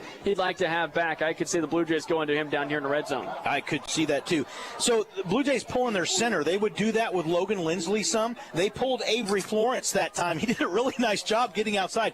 Teams that can pull their center, that means you have really good guards. And when you've got an experienced guard like Blake Proetti who's able to step over and pick up that guy when the center pulls, that's huge. 2nd down and 6, and now they're going to look to throwing far side for Beckman in the end zone. He's going to go up and makes the catch. Touchdown, Junction City Blue Jays. A great pass by Conrad Gomez, but an even better contested catch by the junior Brody Beckman. So what I like about Brody Beckman right there, he didn't necessarily have to high point it. He just watched where the ball was and did a nice job. 6'7", 205. He's a guy you could do that with. But more importantly, here's a quarterback that started playing receiver and has done a really, really nice job converting. And that was a great catch by him and a really good throw by Conrad Gomez. Here comes the point after attempt. There's the snap, the hold, the kick. It is on the way. And this kick is no good. The Blue Jays lead it 20-3 after the touchdown pass. With that touchdown and every touchdown the Blue Jays scored home this season, get a free pancake at IHOP in Junction City. For example, if the Blue Jays score 1 touchdown tonight, each customer receives 1 free pancake. If they score 5 touchdowns, you receive 5 free pancakes. Right now, the Blue Jays are at 3. When the Blue Jays score touchdowns at home, you win free pancakes that night at IHOP. IHOP in Junction City, located at 321 East Ash Street and open till midnight. We'll take a break. Back with more after this. The Blue Jays lead it 20-3 with 7:33 to go in the 3rd quarter. C&K Plumbing JC at gmail.com is offering a nice discount for an air conditioning and heating combo inspection. And right now we're also looking to add a journeyman plumber with 4 years of experience to our team. Apply in person at 807 Barnhill. C&K Plumbing JC at gmail.com. We also do HVAC plumbing, refrigeration, new construction, and service calls. If you need it done right, Charlie's team has the skills to do it right. C&K Plumbing JC.com. Your friends in the plumbing business. Welcome back to Blue Jay Stadium. Let's go ahead and thank some more of our great sponsors: Orthopedic and Sports Medicine Center, JC's Barbecue and Grill, C&K Construction, and New Horizons RV. We'll be thanking sponsors all throughout tonight's broadcast and all throughout the season. We really appreciate everybody who makes these broadcasts happen at home and on the road. The Blue Jays are clicking now, leading 20-3. Well, and very few times, because of his experience, we talked about it. Here's the kick. Anthony, go ahead. And the kick it here near side is going to bounce at the 20. There's that great bounce you're talking about. Trouble for Hayesville campus, and a tackle down at the 15-yard line. So I just want to say, very seldom, and we talked about this with his coach Zimmerman's 32nd or 32nd year, but 41 years altogether. Very rarely is he outcoached in the second half. He and his experienced coaching staff, when you've got Chase Jones, Coach Goheen, you've got Willie Snipes, some of these guys that have been on this staff for a long time, Colton Lycum, they get together, they come up with a game plan. You've got Coach Ty Zimmerman and what he can do with his defense. So they very rarely get out coached in the second half. You can see these are coaching adjustments, but you can make all the coaching adjustments you want to make. If your team's not going to execute, it's not going to happen. And the Blue Jays have come out and executed the plan just like they needed to here in the second half. Hayesville campus is going to start empty here. The quarterback all by himself. And now he brings Jericho Moore back with him. The man goes from right to left. It's going to be a running play right up the middle. Cy Golden was there to try and make the tackle immediately. Now you're seeing that defensive front up front really get the push we expected all night. Well, they did it back here in the red zone earlier at the end of the second quarter. You could see the Blue Jay defense kind of starting to take over that defensive line. But more than anything, I think a lot of that is just they're rotating some other guys in, too, getting some fresh people in there. And they're starting to wear down this offensive front a little bit. Second down and 7, looking to throw pass into dangerous coverage, and boom! Kingston Timms lowers the shoulder and dislodges the football. It was caught by number 44, Tyler Holland. He was looking to turn upfield, and Kingston Timms said, "Not today." Bam, he lowered the shoulder. That's an experienced safety right there doing that. Mike Hassler was a free safety when I was in high school. In practice, man, sometimes he'd do that to you. He was a guy that could dislodge the football pretty quickly, too. Third down and 7. Here comes the Blue Jays pressure. It's going to be a low throw, and it's going to skip to the receiver. It's going to be incomplete. Intended target was Carter Ferens, and it's going to be a 3-and-out for the Hayesville campus Colts. They're going to have to punt it away from their own 22-yard line. Just needed a spark. A little bit of nerves in the first half, and they've really got going now. Well, and I think, too, some of that, the Blue Jays, I think, maybe took a little exception, and they should, in their performance in the first half. It took them a little bit to get rolling. They're rolling now. But I think part of this, too, is some lack of discipline in the first half, and I'm sure the coaches probably told them, guys, this is not who you've been this entire preseason. What are you doing? And so they've come out here in the second half and proven that they are that team. They're going to do what they can do for each other to win. Don't need any of those unsportsmanlike penalties or anything like that. Just come out here and take care of business and beat a team that you should beat. And so now they're doing that, and they're up 20-3. Lavelle Autry back deep at his own 45-yard line. We're going to get a flag on the play. It's going to be offsides on the Blue Jays. Don't hardly ever see a defensive lineman jump offsides on a punt, but going to be offsides on the Blue Jays. So it's 4th and 7 down to 4th and 2. That tells me, though, that the Blue Jays were going for it. I think they were going to try and block that one, and I think sometimes that's when that happens. You see that guy get outside, and he turns in, and if he's got a free shot, and you know he's got to time that. And so if there's nobody there to block him, sometimes he goes. That just happens, and you've got to be patient there and make sure the ball's snapped. 4th down and 2. And not much of a rush this time. It's an end-over-end punt. Autry backing up. He's going to try to take it off a hop. He will. He's going to try to cut back on the far side of the field. He's got some blockers if he can get the edge. 35-40. Breaks it to the far sideline. 50, 40, He's got the punter to beat. Far sideline 20. Back inside of the 15 and down to the 11-yard line. Zigzagging his way through Autry. Down to the 11. And now we got a couple of flags. That's a sideline thing right there. One on the far side, probably a block in the back, and then one over here. Yeah, the one over here is going to be on the Blue Jays sideline. Coach Zimmerman not happy with his coaching staff for getting a penalty on the sideline. So probably going to be an unsportsmanlike conduct penalty. Well, it will be. But, again, that goes to show you, and Autry had a punt return for touchdown last year. We talked about the Blue Jays scored last year in all three phases of the game, defensively, offensively, and special teams, and Autry was the one he scored on a punt return last year for touchdown. But that was a really nice return. The wall was set up well, but sometimes what happens is once a very athletic player gets outside and then guys have to start kind of making some second blocks, that's when you start to see those holding penalties or those clips occur, and that's what it was, holding on the Blue Jays. It was a holding penalty on the Blue Jays. And then unsportsmanlike conduct on the Blue Jays sideline, the official said. So a 10-yard spot foul penalty, minus 15 yards for the unsportsmanlike conduct. That is the third or fourth unsportsmanlike conduct penalty on the Blue Jays. It's the third, and that's unfortunate. And that one right there, you're right, was one of the coaches. But again, everybody's got to get tuned up week one. Well, they do. There's no excuse for that, though. Unfortunately, that's the worst penalty in football. Let's be honest. A vagrant personal foul or an unsportsmanlike conduct. You never want to see that. And that's very uncharacteristic of a Coach Zimmerman team, I will tell you. And so, all the way from the 11-yard line of campus all the way back to the Blue Jay 46. Well, you've got the 10-yard and then the 15. But it was a spot foul. Spot foul, too. And so you're going to see that go back, plus the 15 tacked on. So unfortunate for Autry. That was his bright shining moment so far tonight. We'll see what he can do here on offense. The Blue Jays lead at 20-3, 6:26 to go in the third quarter. Time and score update brought to you by Victory Clinic. Blue Jays ready to go once again. Beckman near side, Segura near side, and Lance Norris. The running back is Josiah Totive. Ball's at their own 46-yard line. Gomez looks to the sideline near side, gets the play call. Totive goes from right to left. Conrad Gomez will now take the snap. Rolls the pocket near side, looks to throw. Throws near side, and it's going to be incomplete. Norris was sliding, and like you said, behind and even low. Yeah, there's been a couple. Yeah, sorry, Anthony. There's been a couple times tonight that happens when Conrad's rolled to his left. He's a little short and a little bit inside maybe. Some of that, too, is that Norris is awfully quick, and he's not tall in stature, and so sometimes those smaller guys get away from you a little quicker than you think, and you got to lead them a little more. And sometimes it's dangerous because you want to lead them too far if somebody's there. So that's a tough throw for a quarterback to make, especially a right-handed quarterback. Exactly. That's where I was going, especially being a right-handed quarterback going all the way to the left. But he's made some good throws moving that way tonight. So now the Blue Jays will send two receivers set to each side.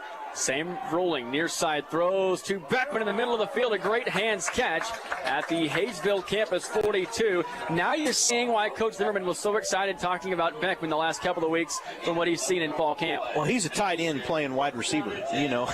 And that's nice because he blocks well outside. He's done a really nice job blocking outside and blocking downfield, but he's caught the ball well tonight and ran some nice routes too. 1st and 10 from the campus 43-yard line. Two receivers near side, split to each way. Autry and Norris near side. Totive and Beckman far side. Alone in the shotgun is Conrad Gomez looking to throw. Jamarcus Tyson down the middle of the field. He makes the catch at the 20, and he is going to walk his way into the end zone for a Junction City Blue Jay touchdown. Nice play right there again. They ran that earlier, but this time nobody went with him from that tight end spot. You got to like that, but what I like about that too is that this is a maturity thing with a quarterback. The dart versus the paper airplane. You hear Coach Zimmerman talk about it a lot of times when you hear him talk about it. The dart, which is the quick pass, the pass you need to make, the hard pass for maybe the 7 and out or whatever. Then you got the paper airplane. We got to float it up there so your receiver can get underneath it. Sometimes you can float it too much, but that one was nice, and that was a really good play by both players. And Butler will kick the point after attempt again. This one, it is good. With that touchdown and every touchdown the Blue Jays score at home this season, get a free pancake at IHOP in Junction City. For example, if the Blue Jays score 1 touchdown tonight, each customer receives 1 free pancake. If they score 5 touchdowns, receive 5 free pancakes. They're at at 4. We'll see if they get to 5. When the Blue Jays score touchdowns at home, you win free pancakes that night at IHOP. IHOP in Junction City, located at 321 East Ash Street and open till midnight. It's one of the few places open late, and so if Mr. Norton and I here decide we want to go out and get something to eat, well, that's usually one of the few places open after the home games. And so it's pretty cool that they're doing that sponsorship. We might have to take advantage of that one night this season, Ryan. 27-3 is our score. Yeah, we got a lot of great sponsors this year. 20 sponsors in total. We really appreciate all the local businesses, a lot of other businesses too. Let's go ahead and thank some more. Timeout Steakhouse, Honor Screen Printing and Embroidery, Hall and Hustle Victory Clinic and Key Office, as well as Blue Restaurant in Junction City, as well as JC's Barbecue and Grill, IHOP in Junction City, Remax Signature Properties. We'll continue to go through all of our sponsors here tonight. We got a long list of them, and it is greatly appreciated for all of our local businesses and organizations to help us broadcast these games. Yeah, last year we went to IHOP a few times after the games, didn't we? 5:46 to go here in the third quarter. Blue Jays are on a roll. End over end kick to the far side. Going to bounce at about the 30-yard line. It's going to go out of bounds. The second time that's happened tonight. Trying to work with a new kicker. First year playing football on the varsity side at least. So made a couple of good kicks. A couple he's got to work on in practice, but I certainly appreciate the effort. Yeah, every new kicker's been there, and what Coach Zimmerman likes to do is put it, at the numbers or right between the numbers and the sideline, and sometimes it takes some time, and some kickers get really good at it, and he will get good at it, and he's had some good kicks tonight, but that's the danger of it, is sometimes you get a little wide, and you can end up kicking it out of bounds. 27-3 is our score, and it was 55-0 last year. At halftime, it was 7-3. 27 points unanswered because Campus scored the first points of the game. But the Blue Jays are rolling now on both sides of the ball, and Campus will go out of the pistol. Two receivers near side. Pitch play to the near side. Ball's on the ground, and it's going to be fallen on by number 9, Jericho Moore. The ball was on the ground. It bounced right back to him. You rarely ever get lucky with the ball bouncing right back to you, but Jericho Moore can say thanks right there. Well, also number 44, Tyler Holland, did a nice job, too. He's a tight end, he's 6'3", 205. He did a nice job actually blocking a Blue Jay player that could have jumped on the football, and so he kind of saw that and kept him away from the ball. Loss of 4 yards, second down and 14. Here's a pass to the far side, way too high for the intended target. And over on the far side in coverage for the Blue Jays is number 9, Angel Allen. There is a flag in the backfield. I think this is going to be against Hayesville Campus, and I think if you're the Blue Jays, you decline it. Speaking of 44 for Junction City checks into the game. Trillian Hill. So if the Blue Jays decline it, it'll be third down and 14. It is holding. Usually that's the place of the hold, and that's the umpire's flag right there because he's going to pick it up, I think. And so they decline it, make it third and 14. It was a lineman. A lot of times the umpires want to make that call on the interior line, too. The umpire is the one that stands in the middle of the defense, right with the linebackers. Third down and 14. Here comes the pressure for the Blue Jays. It's a screen. Pass is going to be caught on the far side. At the 40, he's got the first down at the 50. Still going on the far side to the 43-yard line of Junction City.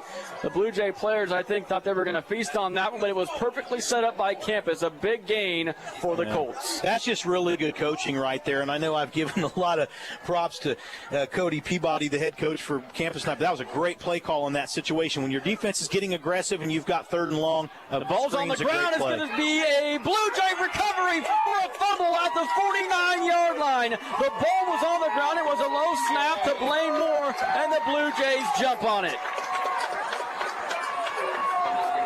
You talked about the turnover differential earlier. The Blue Jays were down, and now they're up +2.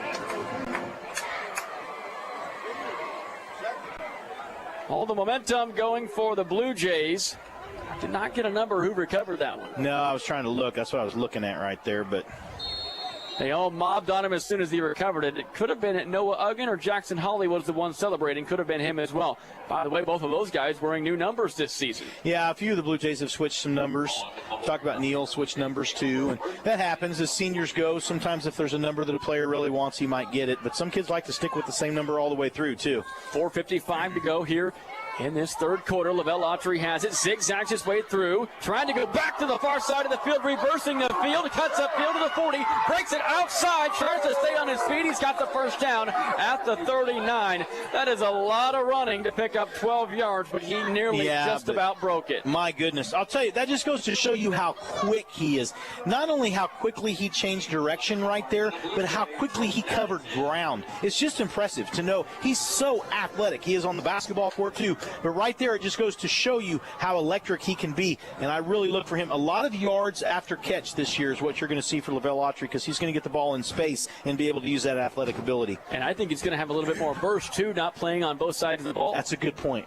Great point, Anthony, because he's not playing safety this year. 1st and 10, Blue Jays at campus 39-yard line. Gomez rolls the pocket near side, slings it over the middle. It's going to be incomplete. Beckman was the intended target, and coverage there for Hayesville campus. I think it's number 10. Yeah, Donovan Simmons. Yeah, he played both ways. He did a really nice job right there in coverage. Looking at these jerseys, tell me you don't see Topeka High. Oh, yeah. No, they do. They look a lot like Topeka High. I keep getting ready to say Trojans, but then it's Colts. It's a Centennial League foe is what I'm thinking of. Gomez takes the snap, looking to throw, throws it near side for Lance Norris. A great hands catch at the 28-yard line. That's a pickup of just about 10 yards. They're going to move the chains. First down for the Blue Jays. Big change in Norris this year. You know, his hands are so soft. He's almost cradling the football as he catches it. Right there, you know, it was just soft. You could almost see him the ball just settle into his hands. I really like how soft his hands are. And then once they get there, he grips that football. He does a really nice job catching the ball. Josiah Totibe in the game at running back. Gomez looks to throw. Stutter steps, passes it near side. Great catch. That time the catch is by Aiden Woods. That's his first catch of the season. He had one earlier, but it was called back due to a penalty. So it'll be a first down for the Blue Jays. They'll move the chains once again. They're in the red zone once more. We were wondering, because we've got a couple of receivers that left that aren't here this year, and we wondered who was going to step up. 3 guys have stepped up to take their places and done an outstanding job so far tonight. I like this Blue Jay receiver core an awful lot. I really like the way they're blocking in the run game, too. 1st and 10, Junction City in the red zone. Gomez looks to throwing far side for Autry, and it's going to be caught for a touchdown. Autry was not going to drop that one. An 18-yard touchdown pass from Conrad Gomez to Lavelle Autry. The Blue Jays offense is rolling. It's 33-3. What was interesting about that is it was a much tougher catch than the one he dropped, because he had to turn. It was a back shoulder throw, which was great. It was a great choice by Conrad to use the back shoulder right there, and Autry had to turn around to catch it, and that was a really nice play. You got to give some credit to the quarterback. These are some brilliant passes by Conrad Gomez.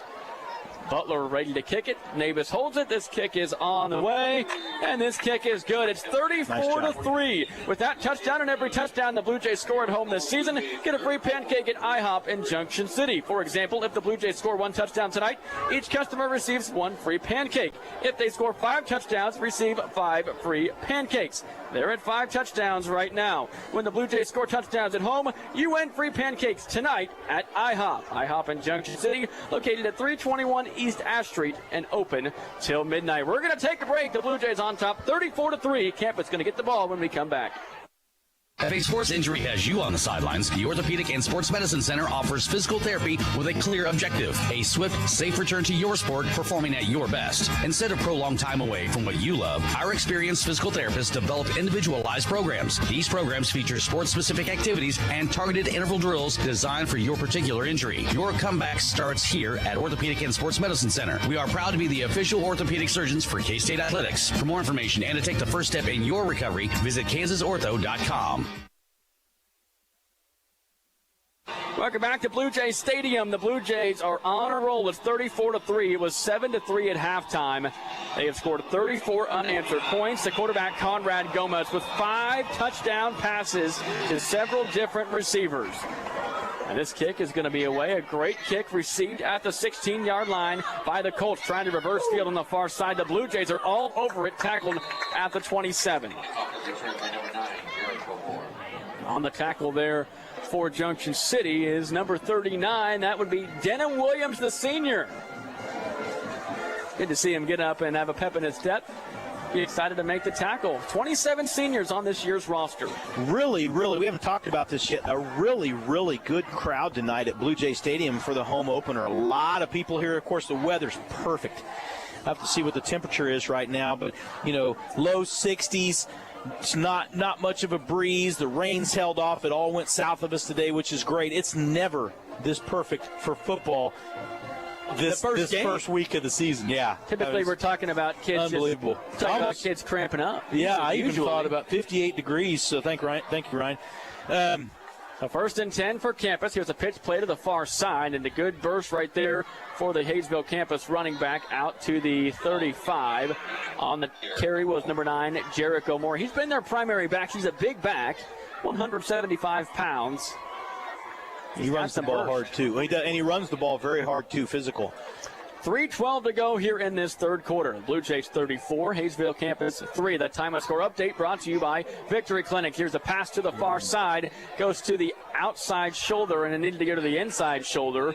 The intended receiver on the far side, I believe that was Simmons again, and coverage was 14. Yeah, that's Sean Green. Sean Green almost had his second interception of the night. Then that first interception in the end zone is where everything changed. Yeah, I did. You're right. And you talked about how that was a very pivotal play. And it usually is. If your defense can make a big play, that can really turn the tide of a football game. 3rd down and 2 from the Hayesville campus 35. Blue Jays 34, Hayesville 3. Here's a pass to the far side. Pass is caught for a first down. On the reception over there on the far side is number 4, Javen Caldwell. What I like about campus just never gives up on a play. They just keep their legs moving. They just keep churning. They just keep fighting. They don't go down easy. And I'm really impressed with how much different this campus team is. Quarterback Blaine Moore deserves a lot of credit, too. He swings it here near side. Pass is caught. A great tackle in the open field by Junction City. Tackled by number 8, Khalil Walker. The pass was caught by number 3, Amiri Williams. Marcus Boganowski also came in, too. A lot of times there's guys that you don't always say their name, but they do their job, and so they create some plays, and we're seeing some of that tonight. That's good team defense by the Blue Jays, and Boganowski has done a really outstanding job in his first start at that dog position for the Blue Jays, that middle safety. Marcus wore 16 last year, wearing number 4 this year. Khalil Walker wore 15 last year. He's wearing 8. Here's a pitch play to the far side. Trey Briley is right there to blow it up. Trey Briley wearing number 28, the nose guard, 6'3", 250, just a junior. Like Coach Z said, wasn't around for the summer, came back, and really has just been a great leader for this team. Well, and we needed him back because he was a talk about a guy that can make a change, that can make a play, that can change a game. Done a really nice job doing that, and so he's a big player that we were glad to get back. Receiver set goes out to each side. Moore in the shotgun set, looking to throw. Shotgun snap, pump fakes, runs to the far side. Is going to throw far side. Is going to be caught, but pushed out of bounds on the far side by Kobe Johnson. That's another guy that we talked about at the end of last year, talking about a little bit tonight. It's going to be 4th down and 11. Yeah, he had a really solid season. He's another guy that stepped up, as you said, Anthony. Did a nice job stepping up last year. He is a junior, so he was just a sophomore last year, so he's got another year for the Blue Jays, 5'9", 162 as a linebacker. There's a lot of guys that are going to be coming back for the Blue Jays next year. A lot of seniors this year, but 6 juniors on the 2-deep offense, 8 sophomores on the 2-deep offense, 7 juniors on the 2-deep defense, and 3 sophomores. So a lot of talent this year, also next year, too. Here's going to be a punt. Smith is going to punt it near side. It's going right near the Blue Jays. Got to get out of the way. They do. Autry picks it up on the far side, breaks an ankle tackle to the 30. He's got some blocking on the far side, and then tackled at the 42-yard line of the Blue Jays. So I got to tell you, yeah, I think you're right. There was a clip maybe right there. That just makes you nervous, though, and I'm just going to tell you, JoJo Nieves was really good. He was a second baseman. He was good at those grounders because he could keep the ball in front of him. It makes you nervous when that ball bounces once. If you couldn't catch it in the air, you were always usually taught, get away from it. But when I was playing, there were a lot of those I returned punts. There was a lot of high punts, the spiraling punts, the coverage kicks. We didn't see much of those soccer or those rugby-style kicks that bounce multiple times. But we would catch it in the air. If you weren't going to catch it in the air, you got away from it. Now, the way they do this, you almost have to, but it makes you so nervous when you see a guy go after that ball in the second bounce. But how many positions do you play? I played running back and safety and returned some punts and kicks. Yeah, it was fun. There's a pass play over the middle of the field. It's going to be caught by the Blue Jays. This is Aiden Martin all the way down the middle of the field. 10-5 touchdown. Junction City Blue Jays. 60 yards to Aiden Martin, and that is touchdown pass number 6 for Conrad Gomez. That was really nice, and that was from a tight end position. Now, there's something I never got to do. It was a long pass play for a touchdown. But, no, that was very nice. And what I liked about that play, Conrad showed some good poise right there and let him complete his route, even though there was some pressure coming, and he made a great pass, but it was a very well-run route by a first-year tight end for the Blue Jays. Nice play. And now Martin will kick the extra point. Another touchdown for the Blue Jays here in this third quarter. There's the snap, the hold by Navis. The kick is on the way, and the kick is good. With that touchdown and every touchdown the Blue Jays scored home this season, get a free pancake at IHOP in Junction City. For example, if the Blue Jays score 1 touchdown tonight, each customer receives 1 free pancake. If they score 5 touchdowns, receive 5 free pancakes. They've scored 6, so you're going to get 6 free pancakes. When the Blue Jays score touchdowns at home, you win free pancakes that night at IHOP. IHOP in Junction City, located at 321 East Ash Street and open till midnight. I just want to let everybody know, don't expect to be getting 6 pancakes every home game. This is only a home game promotion, but what a performance by the Blue Jay offense. 6 touchdowns. This is a night to take advantage of that offer. It is, and I want to add, Ethan Butler doing a nice job tonight, his first night kicking, because he's only missed 1 extra point. He's gotten several opportunities tonight, but also Brock Davis, his first year holding, doing a nice job. Avery snapped before, but he's doing a really nice job his first week snapping, and so really nice job by the Blue Jay special teams tonight. Our player of the game is brought to you by Blue Restaurant. They're going to get a free meal up to $20. Blue Restaurant, located at the corner of 6th and Washington. Good food, great people there at Blue Restaurant as well. I think we've got an opportunity for a couple of players that are eligible for that, one of them being Dr. Eggleston. He said we needed to put some points on the board, and we did. Here's a pooch kick here to the near side, taken at the 27-yard line. Campa's going to try and reverse field this time. He's got some room to run. Powell on the far side makes the tackle. So 22 in white takes on 22 in blue. 22 in white is Jordan Ray. 22 in blue is Sean Powell. So some things that I've been pretty impressed with the Blue Jays here in the second half.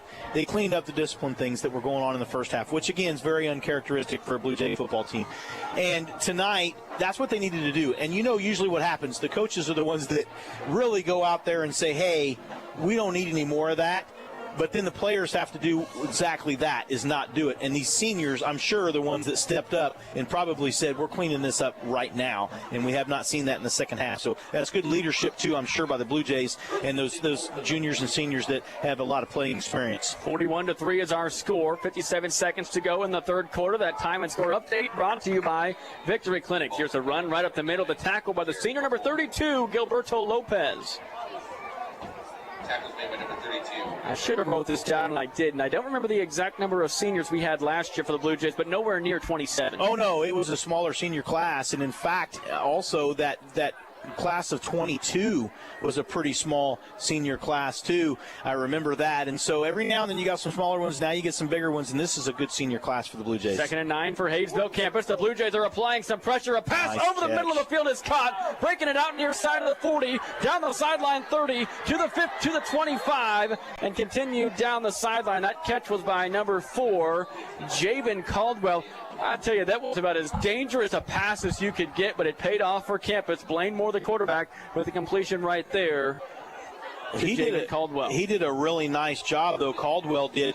Not only did he make a nice catch on the run, but yards after catch are so important, and he did a great job getting into the open field and turning on the jets there when he got to the second level. 16 seconds to go here in this third quarter. Blue Jays 41, Hayesville campus 3. Here's a pitch play to the far side. This is Jericho Moore. Breaks a couple of tackles, loses his helmet. His helmet rolls all the way down to the 9-yard line.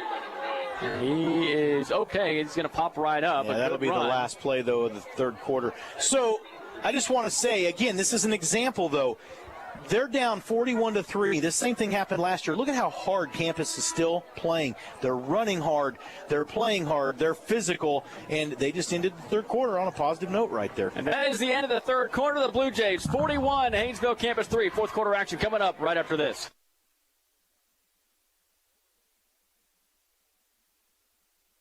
Hey, look Looking to buy or sell your home in Junction City or the surrounding communities? Trust the experts at RE/MAX Signature Properties. Our team of dedicated realtors is here to guide you every step of the way. Because real estate is more than just a transaction, it's about community. We're proud supporters of Blue Jay Athletics and proud to serve our neighbors right here at 425 North Washington Street in Junction City. Visit us anytime at SignaturePropertiesKS.com. That's SignaturePropertiesKS.com, where your next chapter begins. Junction City Abstract and Title Company is your local title insurance and real estate closing agency. JC Abstract and Title has been serving Junction City for over 60 years, handling both title insurance and closing needs all under one roof at 807 North Washington Street in Junction City. JC Abstract and Title is always proud to sponsor our hometown Blue Jay athletics and athletes. Have a great year, both on and off the field. Go Blue Jays from Junction City Abstract and Title. 1079 and 1420 KJCK, your home for Junction City High School sports. Welcome back to Blue Jay Stadium. Second down and short. Here's a pass play for campus right out of the end of the quarter break. It's going to be a first down inside the 15, down to the 11-yard line. On the catch, number 44 for Hayesville campus. That is Tyler Holland.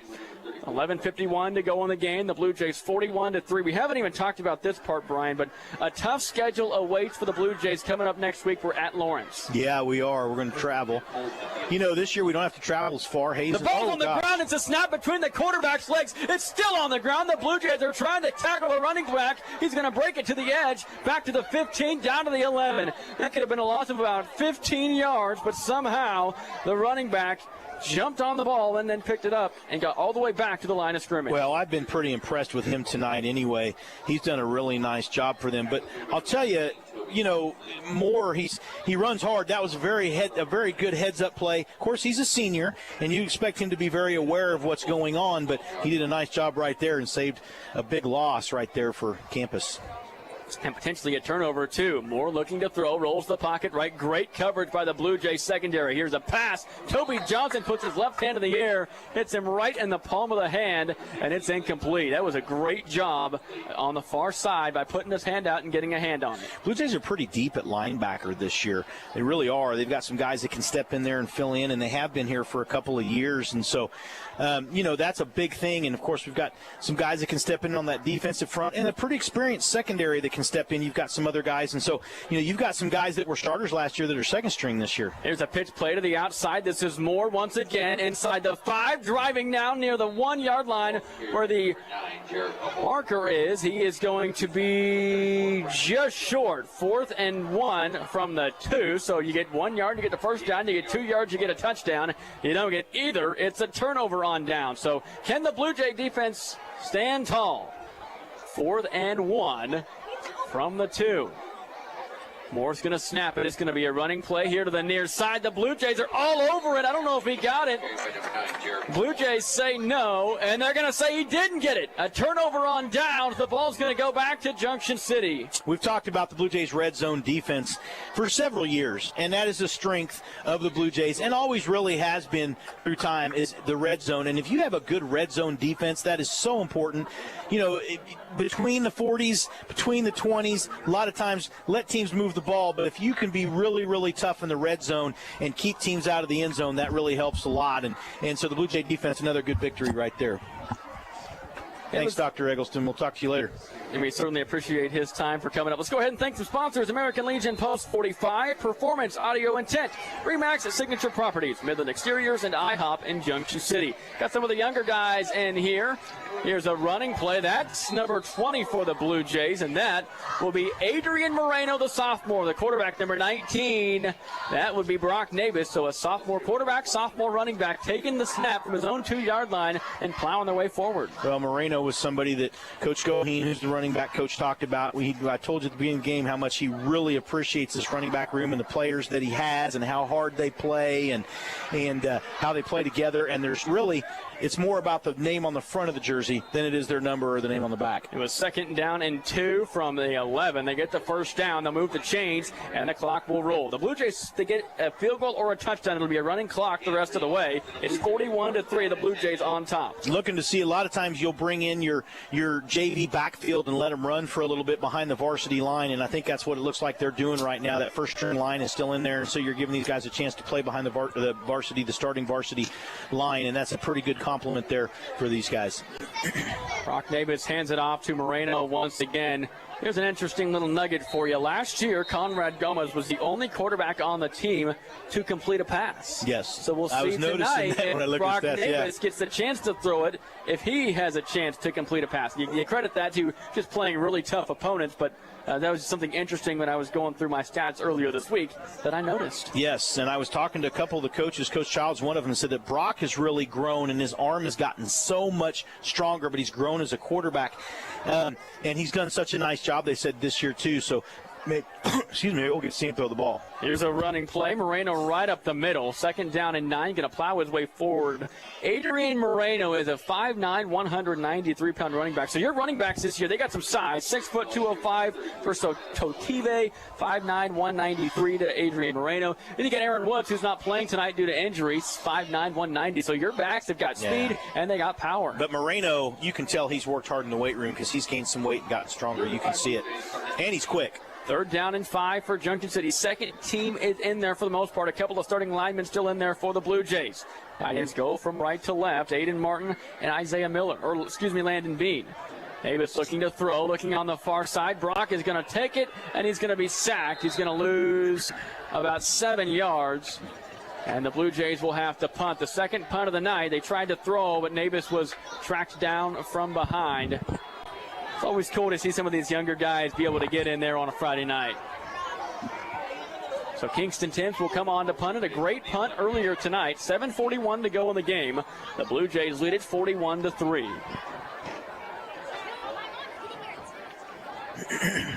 Kingston Timms will punt 2 yards deep in his own end zone, wearing number 5. And we are going to get a timeout. We'll take a timeout with them. The Blue Jays lead it 41-3 on our Central National Bank broadcast right here in the Central National Bank broadcast booth. We're back for more right after this on your home for the Blue Jays, 107.9 and 1420 KJCK. For 33 years, Timeout Steakhouse in Grandview Plaza has been serving up the flavors you love. Juicy handmade burgers, sizzling steaks, and hometown favorites that keep you coming back for more. If you're really hungry, try tackling the Big 16, our famous 16-ounce steak that's become a local legend. And don't forget about our homemade schnitzel. Timeout Steakhouse, where great food and good times have been on the menu for over 3 decades. Find us at 101 Continental Drive in Grandview Plaza and taste why we've been a community favorite for 33 years. Welcome back to Blue Jay Stadium. Honor Screen Printing and Embroidery supports the Junction City Blue Jays and USD 475. From screen printing and embroidery to promotional items, check out Honor Screen Printing and Embroidery at 719 West 6th Street in Junction City. They also have a tent right next to the main gate here at Blue Jay Stadium for every home game. From $10 Blue Jay shirts to clear backs that you can take into the game, Honor Screen Printing and Embroidery has you covered. Kingston Timms punted the ball away there as we thank some of our sponsors, and Hayesville campus will have it. They will have it at about the Blue Jay 40-yard line. Maybe the 30-yard line. I was doing the live read there and looked up, and it looks like they're going to mark it at about the 29. So campus, they were really going back towards the 40, but instead he ran it. Timms ran it. The Blue Jays just ran it. They got a first down. You got to keep me in the loop. Yeah, I was doing a live read here. Anthony, no, you're fine. I was letting you go. I was going to let you. We were going to figure that out because I was trying to figure out exactly what he did. But no, he ran the ball right there and got the first down. All right. Well, consider me uninformed. Here's a pass play to the near side. Great hands catch at about the 35-yard line. It's just a quick question here since I was doing the live read. Why do you run a fake punt? The snap was. It's fine. It was a little interesting, but he did a great job getting the first down. So again, I was thanking some of our great sponsors and missed that part. So apologies about that. 41-3 is our score. 6:53 to go in the game. And there was a completed pass, so now we have 2 quarterbacks that have completed a pass in this year's Junction City Blue Jay football roster. Here's a running play to the near side. This is Moreno to the 50, 45-40 down the sideline, runs through some Colts down to the 35. Adrian Moreno, the sophomore running back, continues to bulldoze his way through. I like him. He's low to the ground, low center of gravity. He keeps his legs going, but you can tell he keeps his legs underneath him. I like that. He's a very controlled runner, the way he runs the football. Maybe not as long as strides, a little shorter steps, but I like that in a running back, and you can really see he's got good balance. And now we're going to get a flag here on the Blue Jays. Going to be a false start on Junction City. Well, talk to me about some of the emotions some of these younger guys have coming in, Brian. First time on a Friday night, still a great crowd despite a 41-3 lead. What are some of these younger guys feeling? Well, it's excitement for them to get out there on the varsity field, and sometimes when this is going to happen in the game that you might get a chance to play. Here's a running play. This is Tyler Proetti, the sophomore. He's going to be hit, and he's going to get no gain right there. Proetti wearing number 33. He is a 5'6", 170-pound sophomore. I remember as a sophomore, as a running back, getting a chance. We were playing Garden City, and it was the fourth quarter, and they put us in, and we had an opportunity to get out there, some of the younger guys, and play under the lights, and it was the first time. And it's such a wonderful feeling, especially if you're somebody that's grown up in this community and watched these players play and watch them play at this stadium, and now you have your chance to get out there in front of the home crowd. Friday Night Lights. Of course, nothing's better than Friday Night Lights. Let's face it, it's the most pure form of football. I love high school football. Brock Nabis looking to throw, steps up in the pocket and smothered. He's going to be sacked for a second time. Going to be sacked back at the 47-yard line. So a big loss on 2nd and 17. I always remember standing out on the field, looking up at the sky, at night towards the end of the game, and thinking about how many high school players like myself were playing throughout the country. It's such a neat feeling to know, because high school football is such a special thing anyway. But, when you're sitting there and you're thinking about these guys getting out there, especially if it's their first time, but just thinking of all the kids that are playing high school football tonight in this country. Jonah Canfield is on the field now. And that's a good point. I mean, not a lot of these kids, at some point they're going to get to play on the varsity playing field, but a lot of kids don't get this opportunity. Nabis looking to throw, slings it near side, a great pass. Pass is caught by number 40, Alex Lugo, and it is going to be back to the initial line of scrimmage. It's going to be about 4th down and 10. Well, two things I love about that. One, you can see how strong Brock's arm's gotten, and that was one of the things Coach Childs was talking about. He slinged that out there. The other thing that I really like, because Brock's not a real big kid, let's face it, he took a shot right there, and he got right back up. He stayed in the pocket knowing he was going to get hit and delivered that pass. So they're going to say 4th down and 8 from the Hayesville campus 34-yard line. 4:13 to go in the game. Blue Jays leading 41-3. Nabis rolls the pocket left, looking to throw. Throws far side. It's going to be caught for a first down. On the far side, it's Segura. Aiden Segura with the catch. The sophomore wide receiver, and the backups are moving down the field inside the red zone down to the 16-yard line. And listen, they're playing the varsity defense, but I want to say this. Brock threaded a needle right there. That was a beautiful pass. And what I like, again, and Brock's listed at 5'11", 165. Okay. I'll just leave it at that. But anyway, Brock is such a good kid, too. And, man, what a great thread of the needle that was right there, that pass. Blue Jays are on the move inside the red zone at the 15-yard line. Here's a running play to Moreno. Right up the middle he goes, drives his way down inside the 10, down to the 9-yard line, just inside the 9, close to the 8. So a pickup of about 7 yards on 1st and 10. 3:35 to go in the game, 41-3. The Blue Jays are on top. So after a rough first half, where it was 7-3 at halftime, the Blue Jays have bursted out for 34 points here in this second half. Well, and that's what they needed to do. They need to come out and take care of business, especially after that first half. Some self-inflicted wounds there in the first half. They've cleaned that all up here and come out and taken care of business here in the second half. Here's a running play right up the middle, this time to number 24 for the Blue Jays. This is Tristan Estanilla, a senior running back, so good to see another senior get out there. Well, here's number 24, Tristan Estanilla.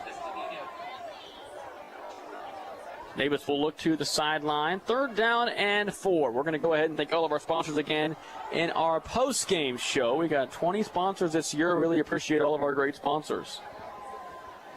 So 3rd down and 4. 2:50 to go here in the game. 2 tight ends go from left to right.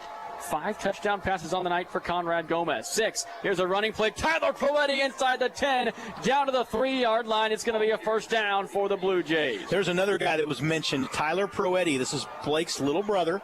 He runs the ball like Blake ran the ball very hard last year. Tyler's picking up where his brother left off, running the ball very, very hard. Tyler doing a great job. But that was another player that Coach Goheen mentioned also. Another one of these guys is very capable in the backfield. Blue Jays have some depth at back this year, and we even got one injured that we'll have back here in a couple weeks. And the Blue Jays very, very deep at running back this year. First and goal from the 4. Estenilla is in there right behind Brock Nabeth. Running play. Estenilla cuts it back inside, driving to the goal line, just short of the 1-yard line. More subs into the game. Number 17, Isaiah Miller, another senior, checks into the game. Miller checks in. Leland Lusk checks out. Always fun to see a lot of these guys run in and out late. Yeah, that's the new name. I can tell you, again, I like what I see out of these backs. Man, some good, hard-running backs through and through. This, as you just go right down the depth chart. Down and goal. Here's a running play. Estenilla trying to drive his way in, still short. But I agree, you're right. There's a lot of depth there, not only for this year, but for years to come. Oh, yeah. These guys are young, I mean, Estenilla is a senior. But, you got Fative, just a junior. Aaron was just a junior. Moreno, a sophomore. Moreno's just a sophomore. Proetti, just a sophomore, I believe. Or is he freshman? Tyler's a sophomore. Sorry, he's a sophomore. His brother Blake's the left guard. He's a senior. Third down and goal from about the 2-yard line. Estenilla in there again. Ball's on the far side, left hash. Davis takes the snap. Here's a running play to the senior. Breaks the tackle, and he's going to get into the end zone for a Blue Jay touchdown.